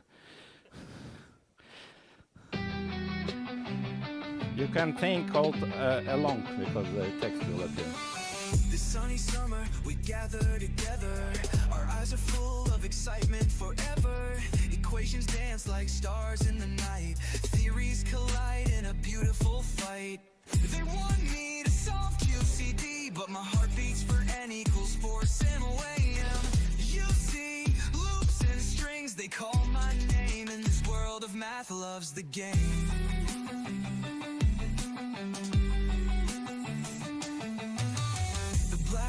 Whispers, chalk in hand. Dimensions stretch like grains of sand. From gauge to string, the journey's vast. Each equation's a spell to cast. So now, come on, get ready. They want me to solve QCD, but my heart beats for N equals 4 sim-wham. Loops and strings, they call my name. And this world of math loves the game. Loves the game. All right, we should get to this IGST my desire line, and then we can stop. Infinity bends, these edges blur. Duality's twist, but I'm so sure. This conference buzz, it fuels my fire. IGST, you're my one desire. All right, thank you. All right, so it's on YouTube. You know, you can sing alone at home, invite your friends for parties. It's absolutely free at the moment, but one day when we'll release a golden album. So just some facts. So it was actually quite a big event. You can see on the picture 150 participants plus some people online. So you can maybe see some talks on our website, all professionally recorded by AV team. And also another fact, so it was a 20th year's anniversary of the event. First event took place in Paris, and actually me and Pedro were there. So it was set up by Volodya, Nicholas, and Matthias, who are now recognized founding fathers of IGST. All right, so today, I should say there were quite a few. I mean, most of the talks were super interesting. Well, one is an exception, but I will mention it as well. And I, again, so watch them online, but today I will focus on those which I'm able to explain, at least some bits of it. But again, if you see some inconsistency, please jump in to stop me. So it's a bit a biased selection based on what I actually understood. All right, so I split them into some topics, so please again stop me and let me know. So as you know, so the spectrum is currently under really good control thanks to quantum spectral curves, so we can do analytics and numerics and a range of coupling from 0 to 200, whatever, with huge precision. So next kind of step is to understand correlators with number of flags which is not 2.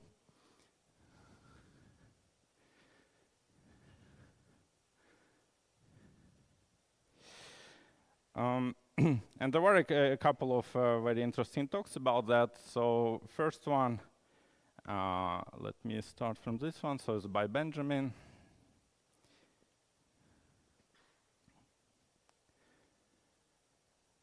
So he's so he was considering multi-point functions. Actually, I think even bigger than 3. So the starting point is this hexagon approach by Pedro, Schrote, and Benjamin, which is an integrability-based setup for 3, and you can also use 4-point functions or above. So basically, you have to kind of make triangularization of your 4-point function. So this is 4-point function split into triangles, but each of these triangles actually you have to open it a little bit like this. So this is say O1, O2, O3.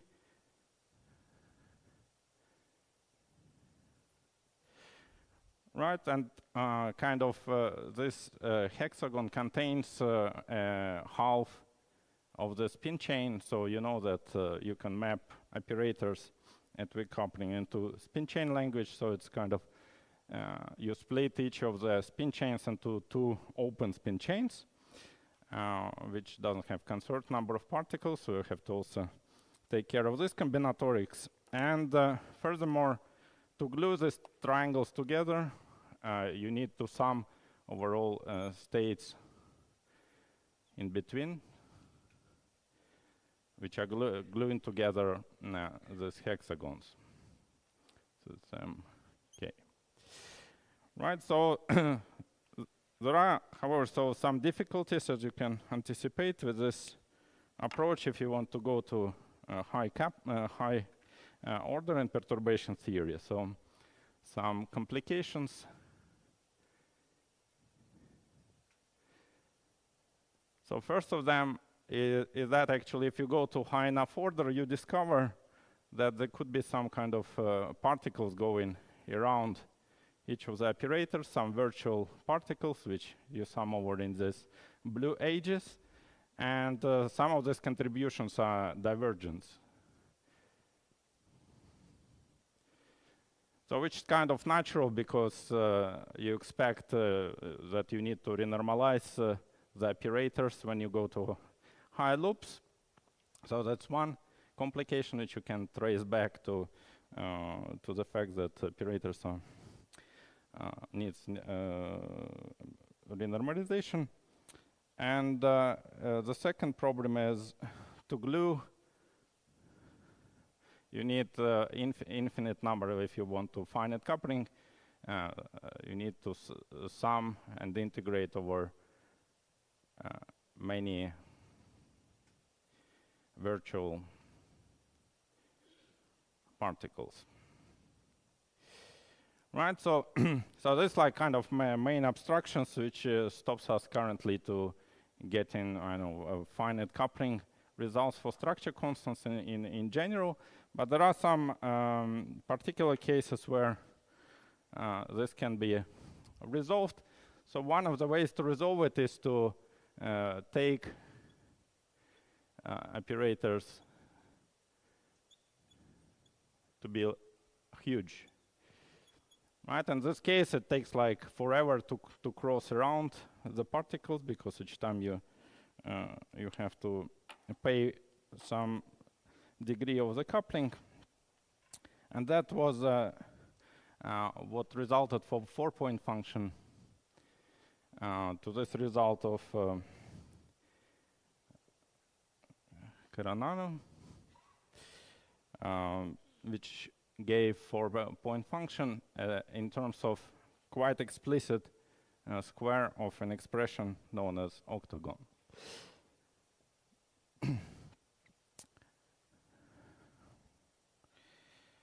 Right, so it's so basically he managed to just resum or like guess how resummation works for the sum over all these blue particles, and get some closed expression which can be expressed as a determinant of some Fredholm operators.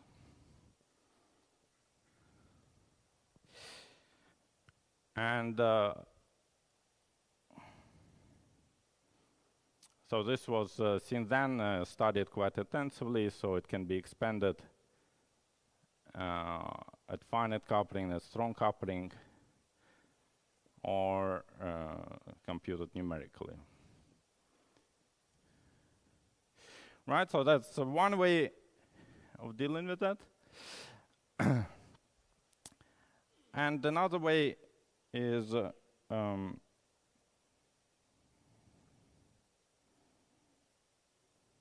right, okay, so sorry. Right, so the idea is kind of Ben is to consider some kind of similar setup, but for 4-point function or more, where you have this huge operator, so you don't need to deal with this first problem. So now also to further simplify, you can take some limit of cross ratios. So in the case of 4-point function, you can take both u and v to 0, and then you find that this 4-point function become proportional to some gamma octagon times, so which is just a function of the coupling times the square of the logs of the cross ratio. And this function is super simple, just explicitly given by a log of cosh 2 pi g. Right, so the idea is to kind of promote this result, but to higher point functions, and that what Ben presented to us, even though it's not yet published. So, but roughly to tell you the result, so if you have, say, 5-point function, so then I need to specify for you a limit of cross ratios, so let me not go through definitions, but basically you can just make it on the picture. So we make this triangulation with some dashed lines, which tells you which cross ratios should go to 0. So it's like 1, 4 should go to 0, and 1, 3 goes to 0. And this is just front side of this correlator. You also have on the back another pentagon. And this one split this way. So again, for each of those, you have to send this cross ratios to 0. U3 goes to 0. 1, 4 already goes to 0. So which one is missing is 2, 5 goes to 0. And furthermore, the remaining one you send to 1. So anyway, so some particular limit where simplification is expected, which is kind of similar to this model example. And so there are several actually triangulations one can make when the number of points increases, and for each of them there is now a conjecture by Ben, which basically tells that this formula is now being replaced by some one integral, which you can take by residues, I guess. She has the following structure. So times some function s. All right, so so this is a function of all logs of all cross ratios which go to 0. So what is what here? So you see the dependence on the coupling is now in this function, and that is a known function. Whereas this part doesn't depend on the coupling, and so I understood that you can just go to strong coupling limit where the bubble ansatz of Aldai, Moldacena, Pedro, and company can be used. So this could be fixed from strong coupling limit. Right, and then this gives a generalization of this. So unfortunately, I don't know whether it was on purpose or not, but given that this is not a published paper, one slide was missing with all the key formulas, and no one knows what happened. But knowing Ben, probably it was on purpose, you know. At least I'm highly suspicious. But you can go online and check yourself, tell me what you think. Right, Sorry, so that, any questions about that? Yeah? So this is only in two-dimensional kinematics, right?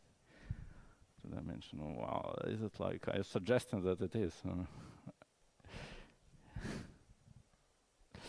Right. I welcome more comments than questions, you know. This is some limit where the limits are taken sequentially and there is no freedom left in the kinematics, so there is no ratio of cross ratios that is fixed, right? Thank you for the comment. Any more comments? All right. If not, okay, next talk. So Ben was joined by another genius who is with us, Alessandro. Please applause. Thank you. So, and Alessandro.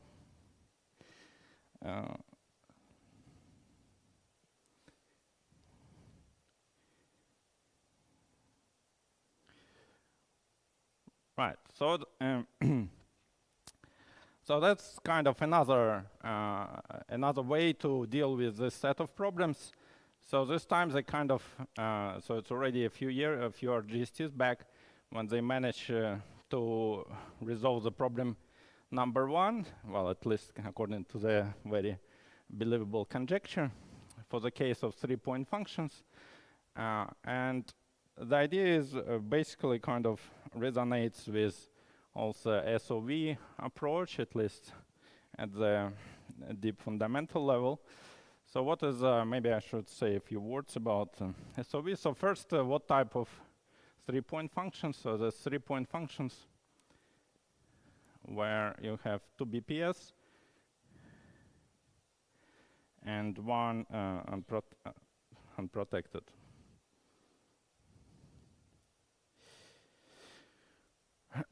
Operator. So this unprotected operator, so let's denote it by some psi.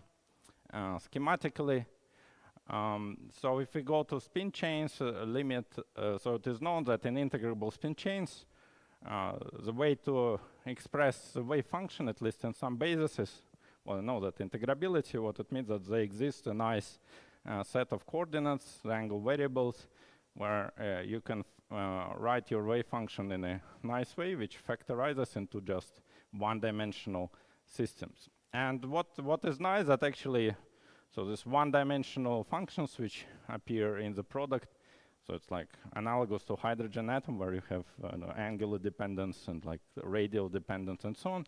So the analog of these functions actually is the Q functions which appear in quantum spectral curve. Right, so and then so this was shown explicitly by Skranian for some simple SU2 cases, and we generalized it recently for more general spin chains, and there are some methods being developed how to deal with that.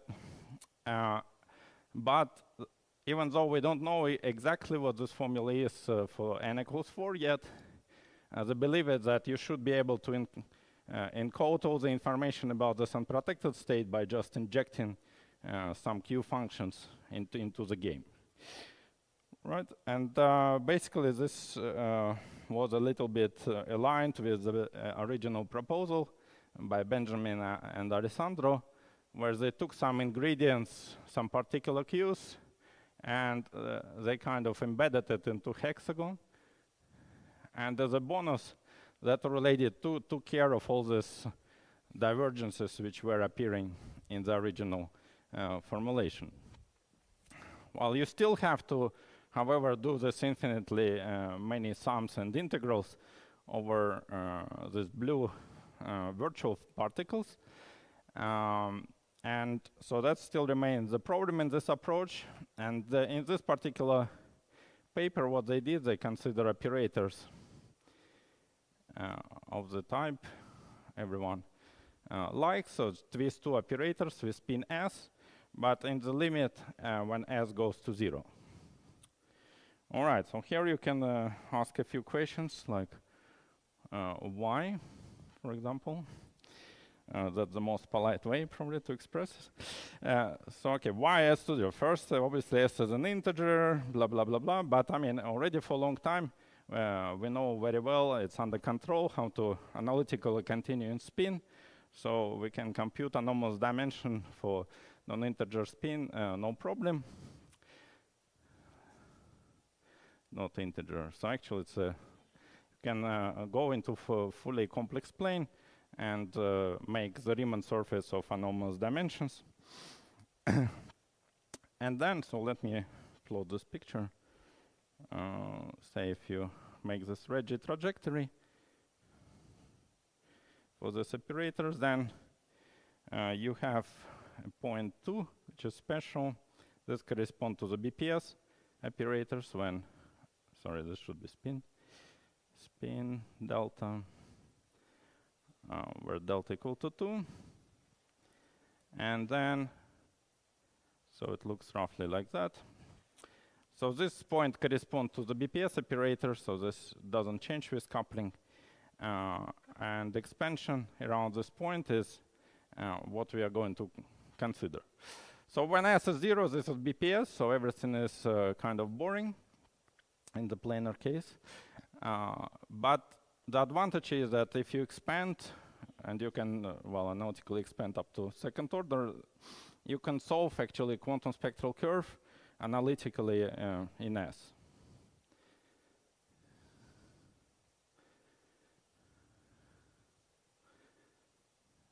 And we build it for the order S and S square.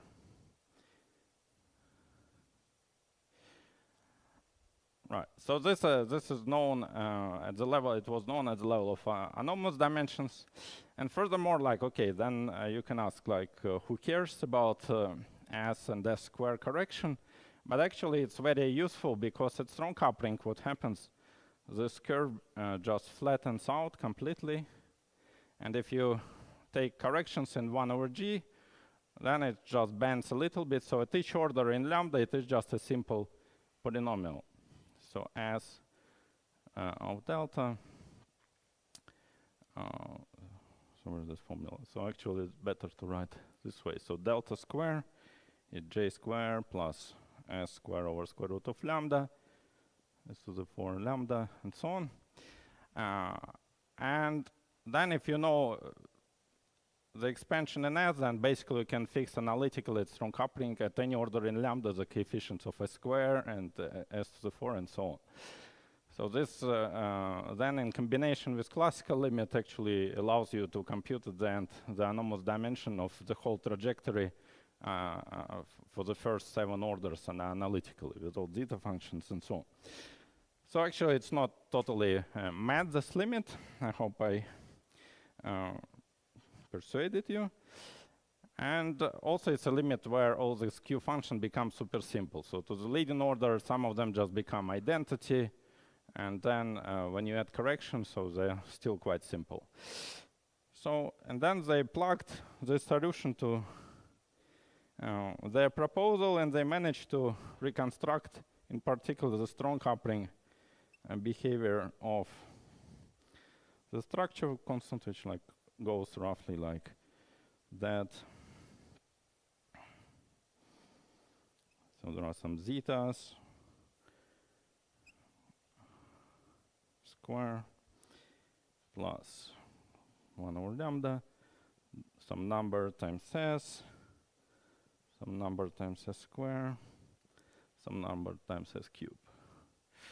Right, so they only did actually at the moment linear term, but I hope Alessandro is working on the next order, obviously.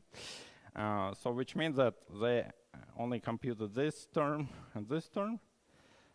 But these terms with the highest degree of S at each order in lambda that you can fix from classical limit.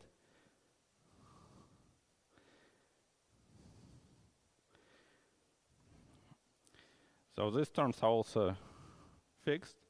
Well, it's still non-trivial calculation, and I think it was done also by Alessandro and Ben for the first time. And then I have no idea how they fixed this term, but I don't know. How did you fix it? Okay, so that's like some cheating involved at this order, but hopefully next year they will do better. But anyway, so all these terms, they perfectly match with those like works of Aldai and his group on Virasoro-Shapiro amplitude at strong coupling. All right, so any comments, questions?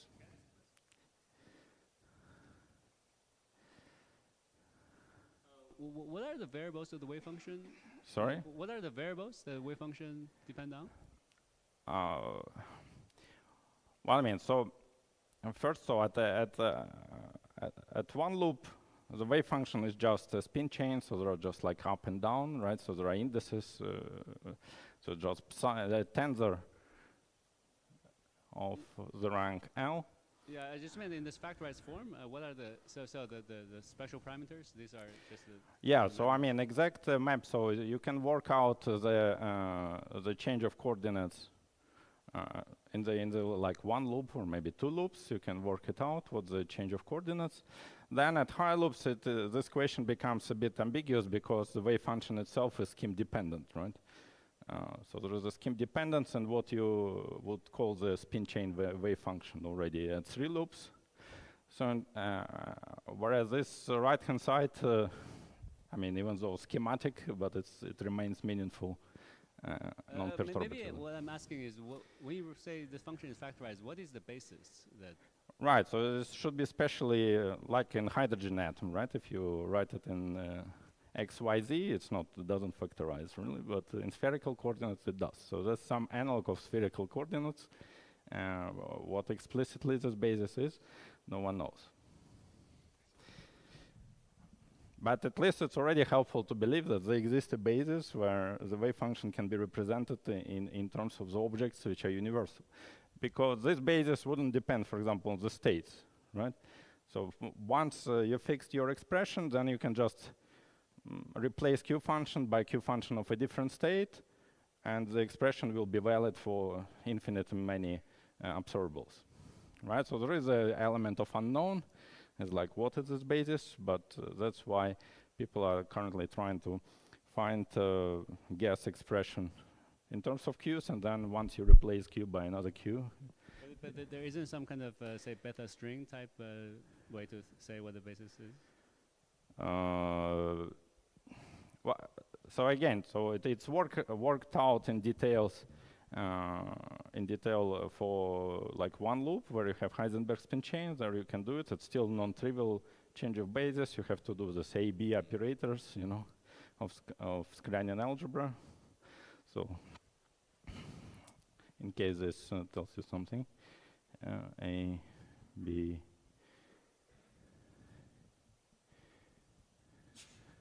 So basically, this basis, the SOV basis, so-called, where this factorization happens, is just B of X product acting on some SOV vacuum.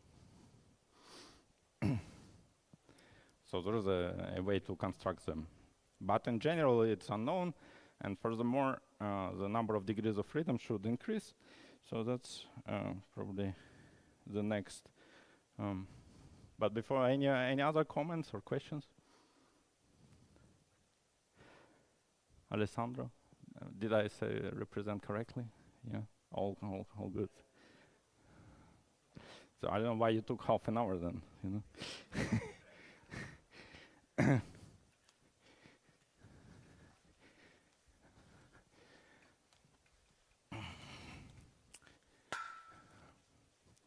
All right, so continuing with SOV. So next talk I want to review is by Carlos, who is also here. Right, so as I mentioned, this idea that wave function, at least in some basis, is a product of Qs. And then, you know, so in spherical coordinates, there is a non-trivial measure, right, where wave functions are orthogonal. So there is still a question how to find this measure factor, which would then make the wave function orthogonal. Right, so again, this measure shouldn't depend on the state.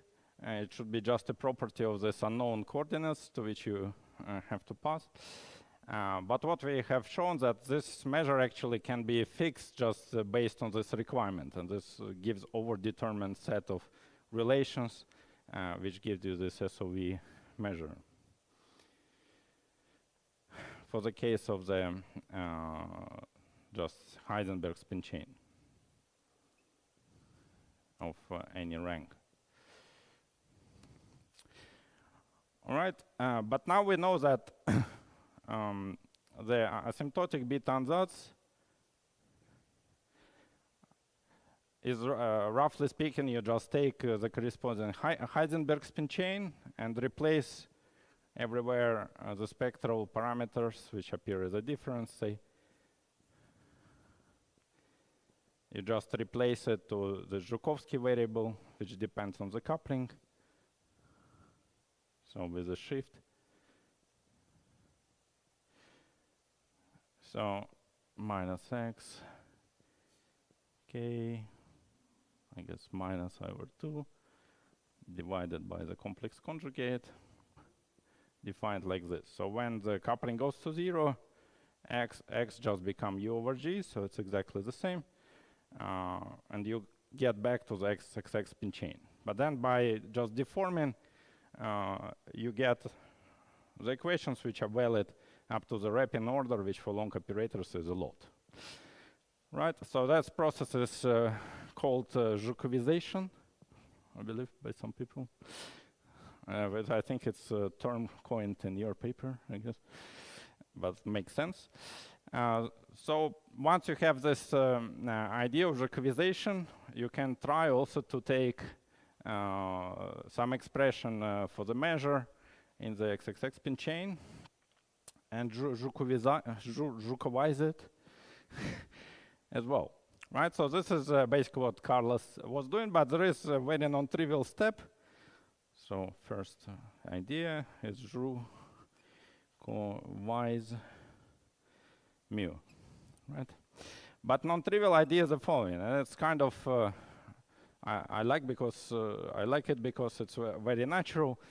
So when you start from spin chain, you're just dealing with finitely many degrees of freedom, right? Because they're just spin up, spin down, and there are only L of them. But eventually, when you go to higher loop orders, you should reconstruct the whole string. And string is a field theory, so it has infinitely many degrees of freedom. So you expect that when you go in coupling up, that number of degrees of freedom increases, and so the number of this integration variables should also increase. So that's basically what they proposed, that it's not just Zhukovization, you have also to increase the length at the same time by the loop order. And then, quite magically, they did manage to generalize this relation, even though it's highly non-trivial that it will work at all. Because, say, if you're in SL2 sector, there are infinitely many states, right? And there is only one function which you fix one, and you fix once, and you only need finitely many states for that. So it's not guaranteed that it will work for all states. Nevertheless, they checked explicitly that it does work. So now it opens the way to kind of merge with hexagons in a different way. So hopefully we'll have some structures we can look at and try to generalize to loops, like adding wrapping corrections and so on. So it's kind of complementary to what Alessandra was doing, because they managed to resum all wrapping corrections around the operator, whereas this works for any operators of any length and for any spin. Any comments? Is correct? All right, so again, I don't know why it took you so long, but actually, I don't know. Yeah. I don't know. Any comments?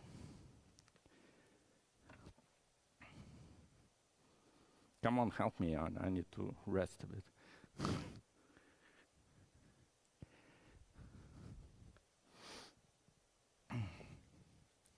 What is bootstrapability? So we probably heard already a few times, and you can't forget it. So it's basically the idea of joining together conformal bootstrap and injecting some data from integrability,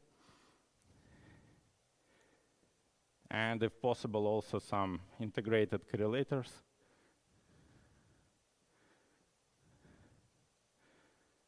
Which basically could come either again from integrability or from localization.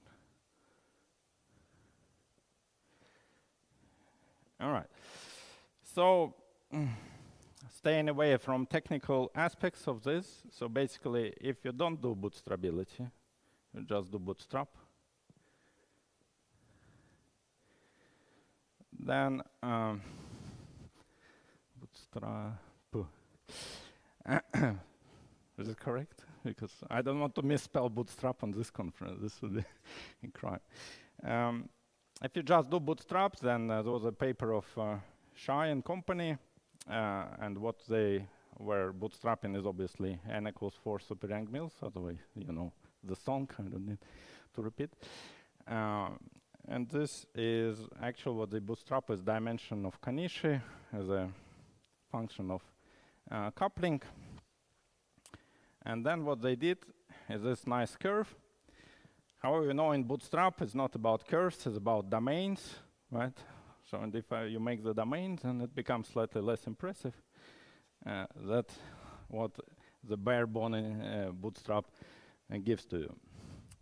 Right, now at the same time, if you use integrability first, you don't care about bootstrapping Kanishi anymore. This is what is given to you. Then you can also generate the spectrum of higher spin operators. And then you bootstrap the structure constant of, say, Kanishi and some BPS. And this, I guess, what was also used to connect with the previous lecture, to also get this bounds on the two-point energy-energy correlators. So you get very neat bound, which is 1/50, roughly. Well, just estimated by looking at the plot. I don't know what the exact value is. All right, so you have a very nice bounds on structure constant, and also you can repeat this logic and also bound the correlator itself. Because after all, the correlator is just a linear combination of the structure constants. So can you remind us what went into the first plot and what went to the second? So first used localization in the form of integrated correlators.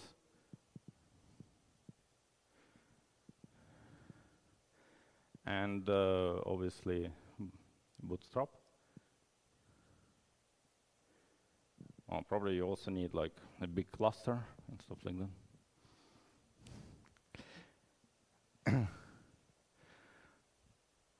Right. Any comments?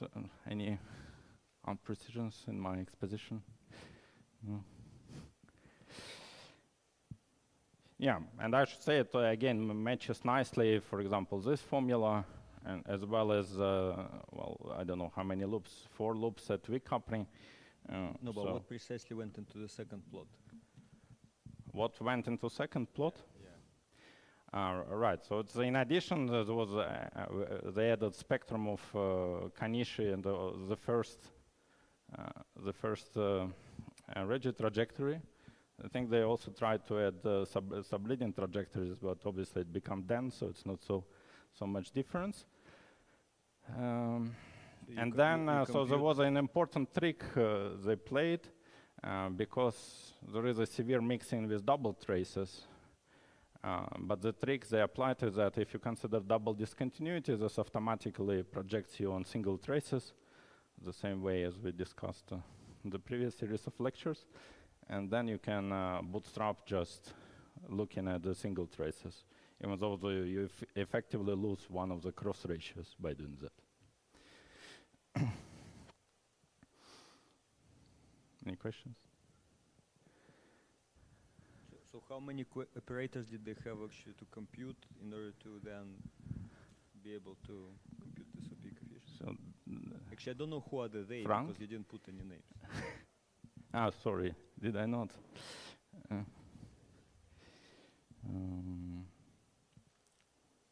I know that's different. Yeah, Frank, in case I didn't realize, I was speaking about your paper, actually.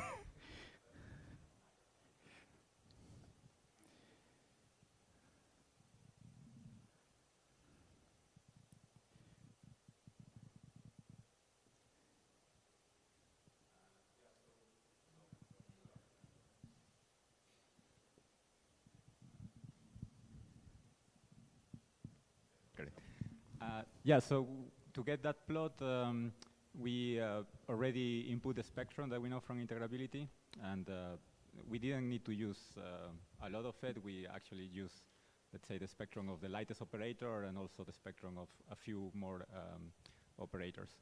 Then using this double discontinuity, we were able to just write some rules in terms of single traces, and that spectrum we know from integrability, and that was what allowed us to put these bounds for any value of the coupling, from weak to strong coupling.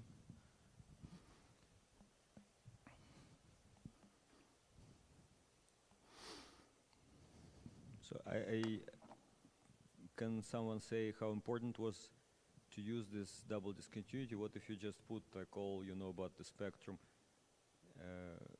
Because the supersymmetric part, which includes the double traces, I think it's known anyway in closed form. So could you just do the standard bootstrap analysis and this trick about double discontinuity? Like, is it something specific to this particular problem, or we should use it also in other analysis? Yeah, so the problem, if you were to address this bootstrap at finite number of colors, then I think, there is no distinction between single traces and double traces, and you also have the positivity of the OP coefficient, so you could just run the standard conformal bootstrap with the standard conformal blocks. But when you go to large N, there is an issue that the double traces, we cannot really determine the sign of their OP coefficient. They actually could have a negative OP coefficient. This has to be explained by looking at how we stratify the correlator into the disconnected part, which is the first time where the double traces appear, and that's the positive part of the OP coefficient. But then there is the connected part where you don't get the OP coefficient of the double trace, you get a correction to the OP coefficient. Mm-hmm. And that correction can have a negative sign, so that poses a problem to use the standard bootstrap. Mm-hmm. So with the double discontinuity, we get rid of them and we just stay with the positive OP coefficients of the single traces. But then why did this problem not play a role for previous analysis in N equal 4, like the plot on the left? Yes, so I think the plot on the left was done for finite number of colors. So when you consider this G correlator, you don't really expand like in 1/n, but you just consider the correlator with some OP coefficients that depend on n in some implicit way. And then, as I said, like there you have, by unitarity, you have this positivity. But yeah, in the large N, there is this stratification that gives you this problematic negative sign for double traces. Yeah, Kolya, you were a little bit misrepresenting the story, I'm sorry to say. I think this is your fault, not other people's work. What? Not my fault? What? Yeah, no. You cannot compare the left plot and the right plot. You're comparing apples with oranges. In the left plot, n is finite, and you don't know how to do this using integrability. In the but right it's plot, 20. n is 20 infinite, is and not you don't know finite, how right? to do it with numerical bootstrap. So these are completely orthogonal directions of research. Well, you know. No, I mean, you can still take this setup and don't inject anything about spectrums, and you'll just reproduce this picture, right? So formally, they didn't do that, but if you remove all integrability, you'll boil down to this. No, it depends whether you're addressing the problem with finite number of colors or infinite number of colors. Yeah, for infinite. Yeah, if you do it with infinite number of colors, then there is an issue on applying the standard bootstrap, because the standard bootstrap depends on having some positivity on the OP coefficients. But at large n, we lose that positivity for some of the OP coefficients.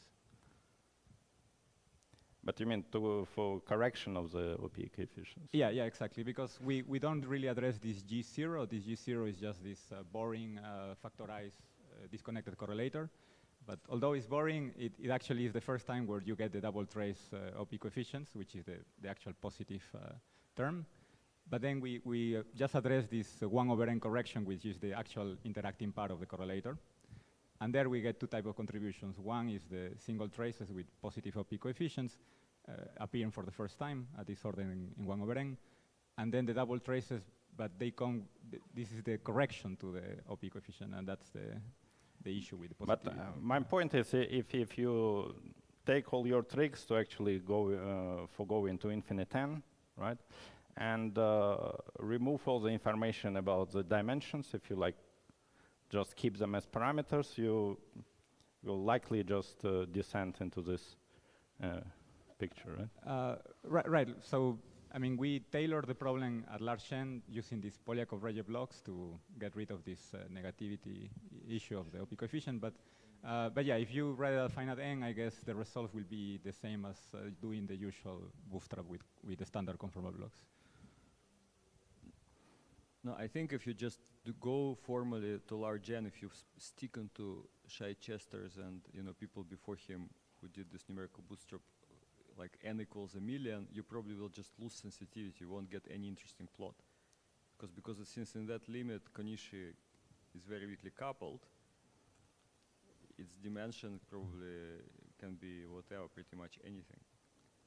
So unless you know for sure that in that plot n was equal to 20, I would be surprised.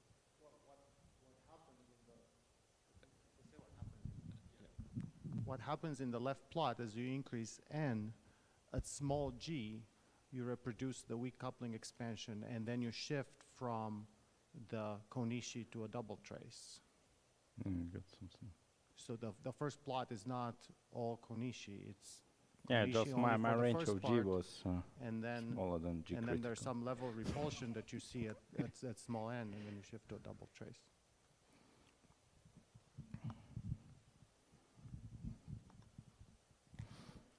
Can I ask about the analysis that goes into the right plot?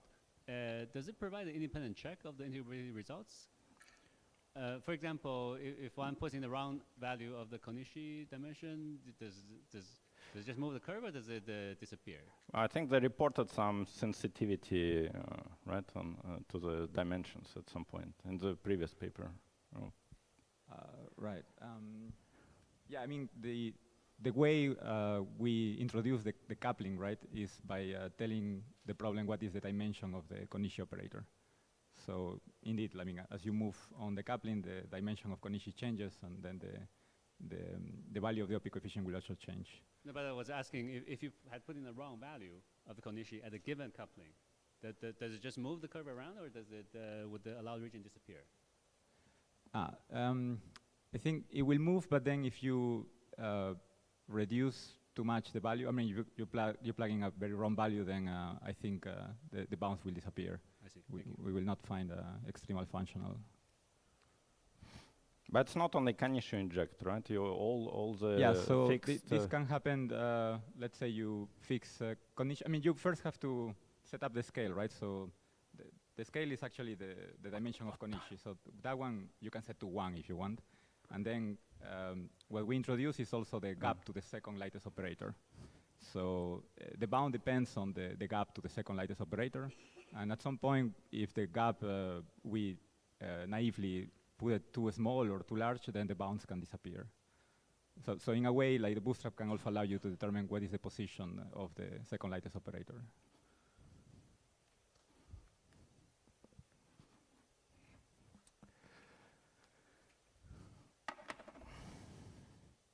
Right, so continuing with bootstrapability, there was another very interesting talk, even though it's unfortunately we just gave a small slot. So it's on the work of Elizabeth with Sasha, Sasha Zhibayedov, and I don't know, Kellyan. Sasha and Fernando. Right, so this this paper kind of goes back into this magical paper, like 4 pages long, of Simon and Hen.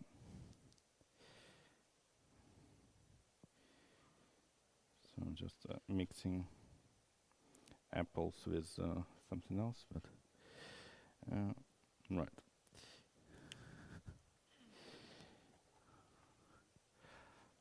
So basically, this is about considering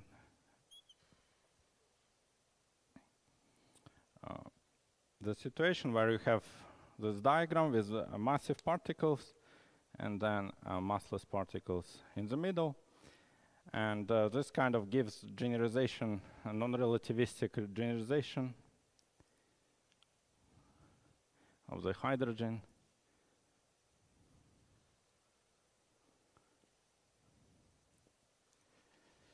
Right, so why hydrogen atom? Because if you actually embed this into n equals 4 super Young Mills, and in order to create this heavy W bosons, you have to give wefs to some scalars. So then there will be a mass generated, and you can have heavy W bosons. Let me denote M2, M3, M4, and M1. And then the particles inside are just massless particles of n equals 4. What's going on there? Then what's the analogy with hydrogen atom? You know, hydrogen atom has this emerged symmetry, right, due to Rangeland's vector. It enhances SO3 into SO4 2, as far as I remember. And the same happens in this setup, because naively you've broken the conformal symmetry, right, by the expectation values of the scalars, but there is still a dual conformal symmetry.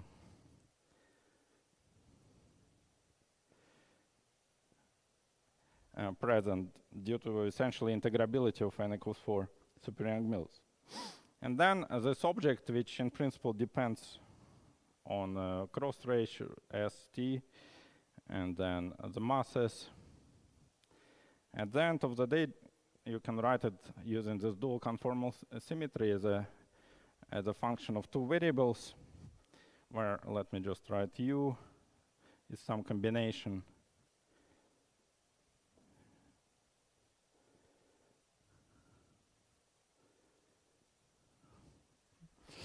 right, and then to simplify it slightly, you can go to the Regge limit, which you can see. Oh, that's the wrong formula I wrote, but okay, let's write T here, whatever. But you can see that this is equivalent to actually extending one of the masses to 0. Well, indices here are all wrong, but you see what it means. So this must become this particle become massless, and this corresponds to the Regge limit of this correlation function.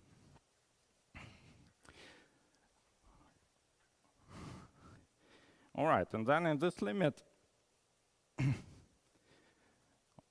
what was actually not yet the state of the art at the time this paper appeared, you can actually compute the spectrum of this relativistic hydrogen atom by looking at the Regge trajectory,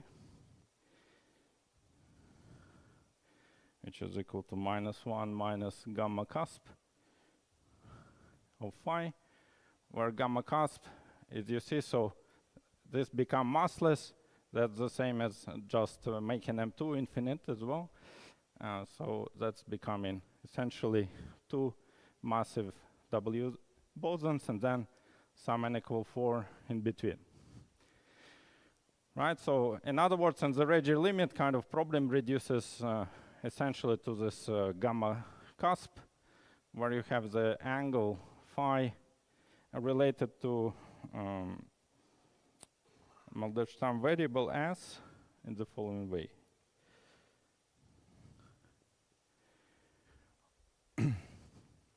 All right, but what's nice that we also know quantum spectral curve for this observable, and we can compute the spectrum. Let me just plot you the first operator. It behaves like that. So this is probably not 0, phi, and then it diverges when phi become pi, because when phi become pi, this reduces to quark anti-quark potential essentially. So the divergence here is controlled by the QQ bar potential. And then to find the spectrum, what you need to do is just equate this to an integer. So you can see that then the spectrum, due to this divergence, will go, so energy actually is, I think, S square. So we'll go indeed asymptotically as 1 over n square, and if you remember, that's indeed the spectrum of hydrogen atom, but otherwise there are obviously corrections to it. So this curve can be computed, and then this actually gives you lots of OP data about the initial correlator. And furthermore, so this is only one trajectory, there is another trajectory. She has, so this is J0, and then there is another trajectory, let's call it J1. And it has this funny property, so it corresponds to insertion of some scalar operator, let's say Z at the cusp. So it has this weird behavior that at weak coupling it doesn't have any divergence. And then at some critical value, actually, it also explodes and also develops like quark anti-quark type of divergence. And then there are infinitely many other states, but you can see at sufficiently small coupling, so for the coupling below G critical, they don't contribute to the spectrum or to the pole structure of this amplitude. And then again, so logic is the same, even though it was 10-minute talk and this paper is not published, so just extrapolating. Then you apply bootstrapability and you get some islands for some quantity. So this is what is known from Padé approximation, and then you get some allowed domain.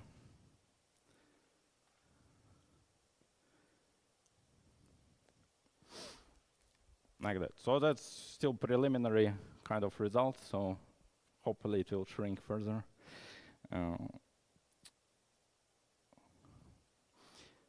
Yeah?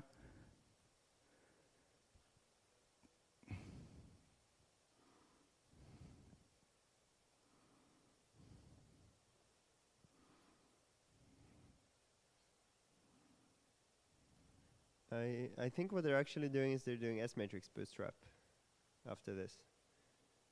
So they're looking at the scattering amplitude, and they take, so in the S-matrix bootstrap you need to take, well, you can just try to look at the most general amplitude, but in this case they want to put in some input for these radius trajectories, the first and the second. So you can use this quantum spectral curve to derive this input, and then what they assume is you have the the first exchange resonances on these radius trajectories, and then above that, general free domain where the poles are. So then they get some bounds from the S-matrix bootstrap. And also they use this dual conformal invariance to use specific conformal partial wave decomposition for this problem. Yeah, also they have some strong coupling data, which they managed to also bootstrap from all these constraints. So that's why they have this PADE to match with. Right, so probably I should call it S-matrix bootstrapability rather than bootstrapability. So thank you. Right, so I don't have, how much time do I have? 0 time. So just highlight, I mean, I'm roughly in the middle of my selection, but probably I will not present it.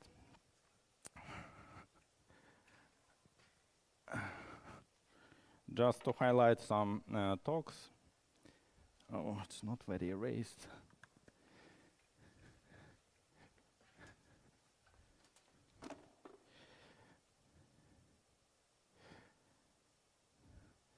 All right, so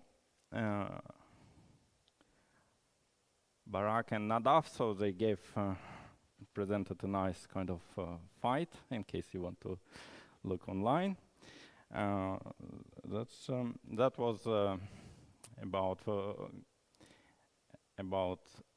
the fact that if you have some defects, conformal defects embedded into bigger CFT, then the fact that conformal bootstrap, conformal defects break the conformal symmetry, this produces you some integrated correlators of 4-point functions with some measures and sometimes some right-hand sides. So in n equals 4, we already kind of found those constraints from other considerations, but now there are more general arguments which should apply not only for one-dimensional defects, but more generally, which allows to generate these constraints, and these constraints are really powerful in terms of shrinking these allowed domains when you apply them for Bootstrap. Right, and then, okay, so mostly idea was similar in both talks. Probably the main highlight from Nadav's talk is that he found some mistakes in his papers as well by applying this method. So that's indeed a very useful tool. Then another highlight, just to mention briefly, was by Nicholas. He was speaking, so I think it's one of the most relevant talks for Bootstrap. Who was speaking about Magnum kinematics from algebraic reduction. Right. So, and the reason I think it's very useful because somehow in the middle he switched to very different topics and to his later packages. And please give a look to them. It look really nice. So they allow basically this allows to create really nicely looking matched brackets, right? If you want, I don't know, some operator which looks like that, that's for you. And the equation lines basically allows you, instead of typing begin equation, and just do this, and that's it, you know. So that's, and then you close this, and you're happy. Well, there is a bit more to that. I'm a bit simplifying, basically, because I don't have enough time. But you're welcome to go to the official page on Stan for these packages and read official documentation written by Nicholas, which for each package is around 200 pages long. So I think I simplify it a little bit. Then has it been peer reviewed? Sorry? Has it been peer reviewed? Can peer reviewed. Well, good question. I don't know if anyone could comment on that.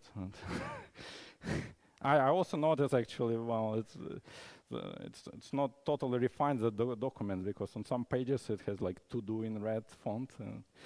So maybe it's still under development to some extent. Maybe next IGST it will be polished more. Then there were a few talks, very interesting, on Virasoro-Shapiro amplitude. So there are more results in ADS5, but also results in ADS3.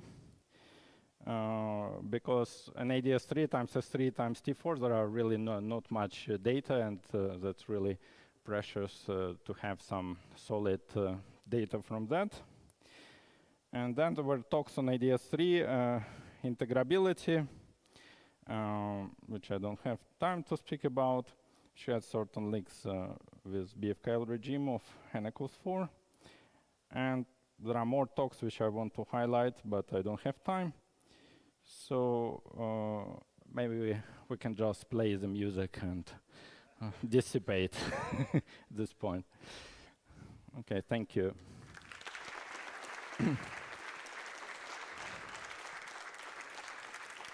Could you turn on the music so we like we can sing along? Can we?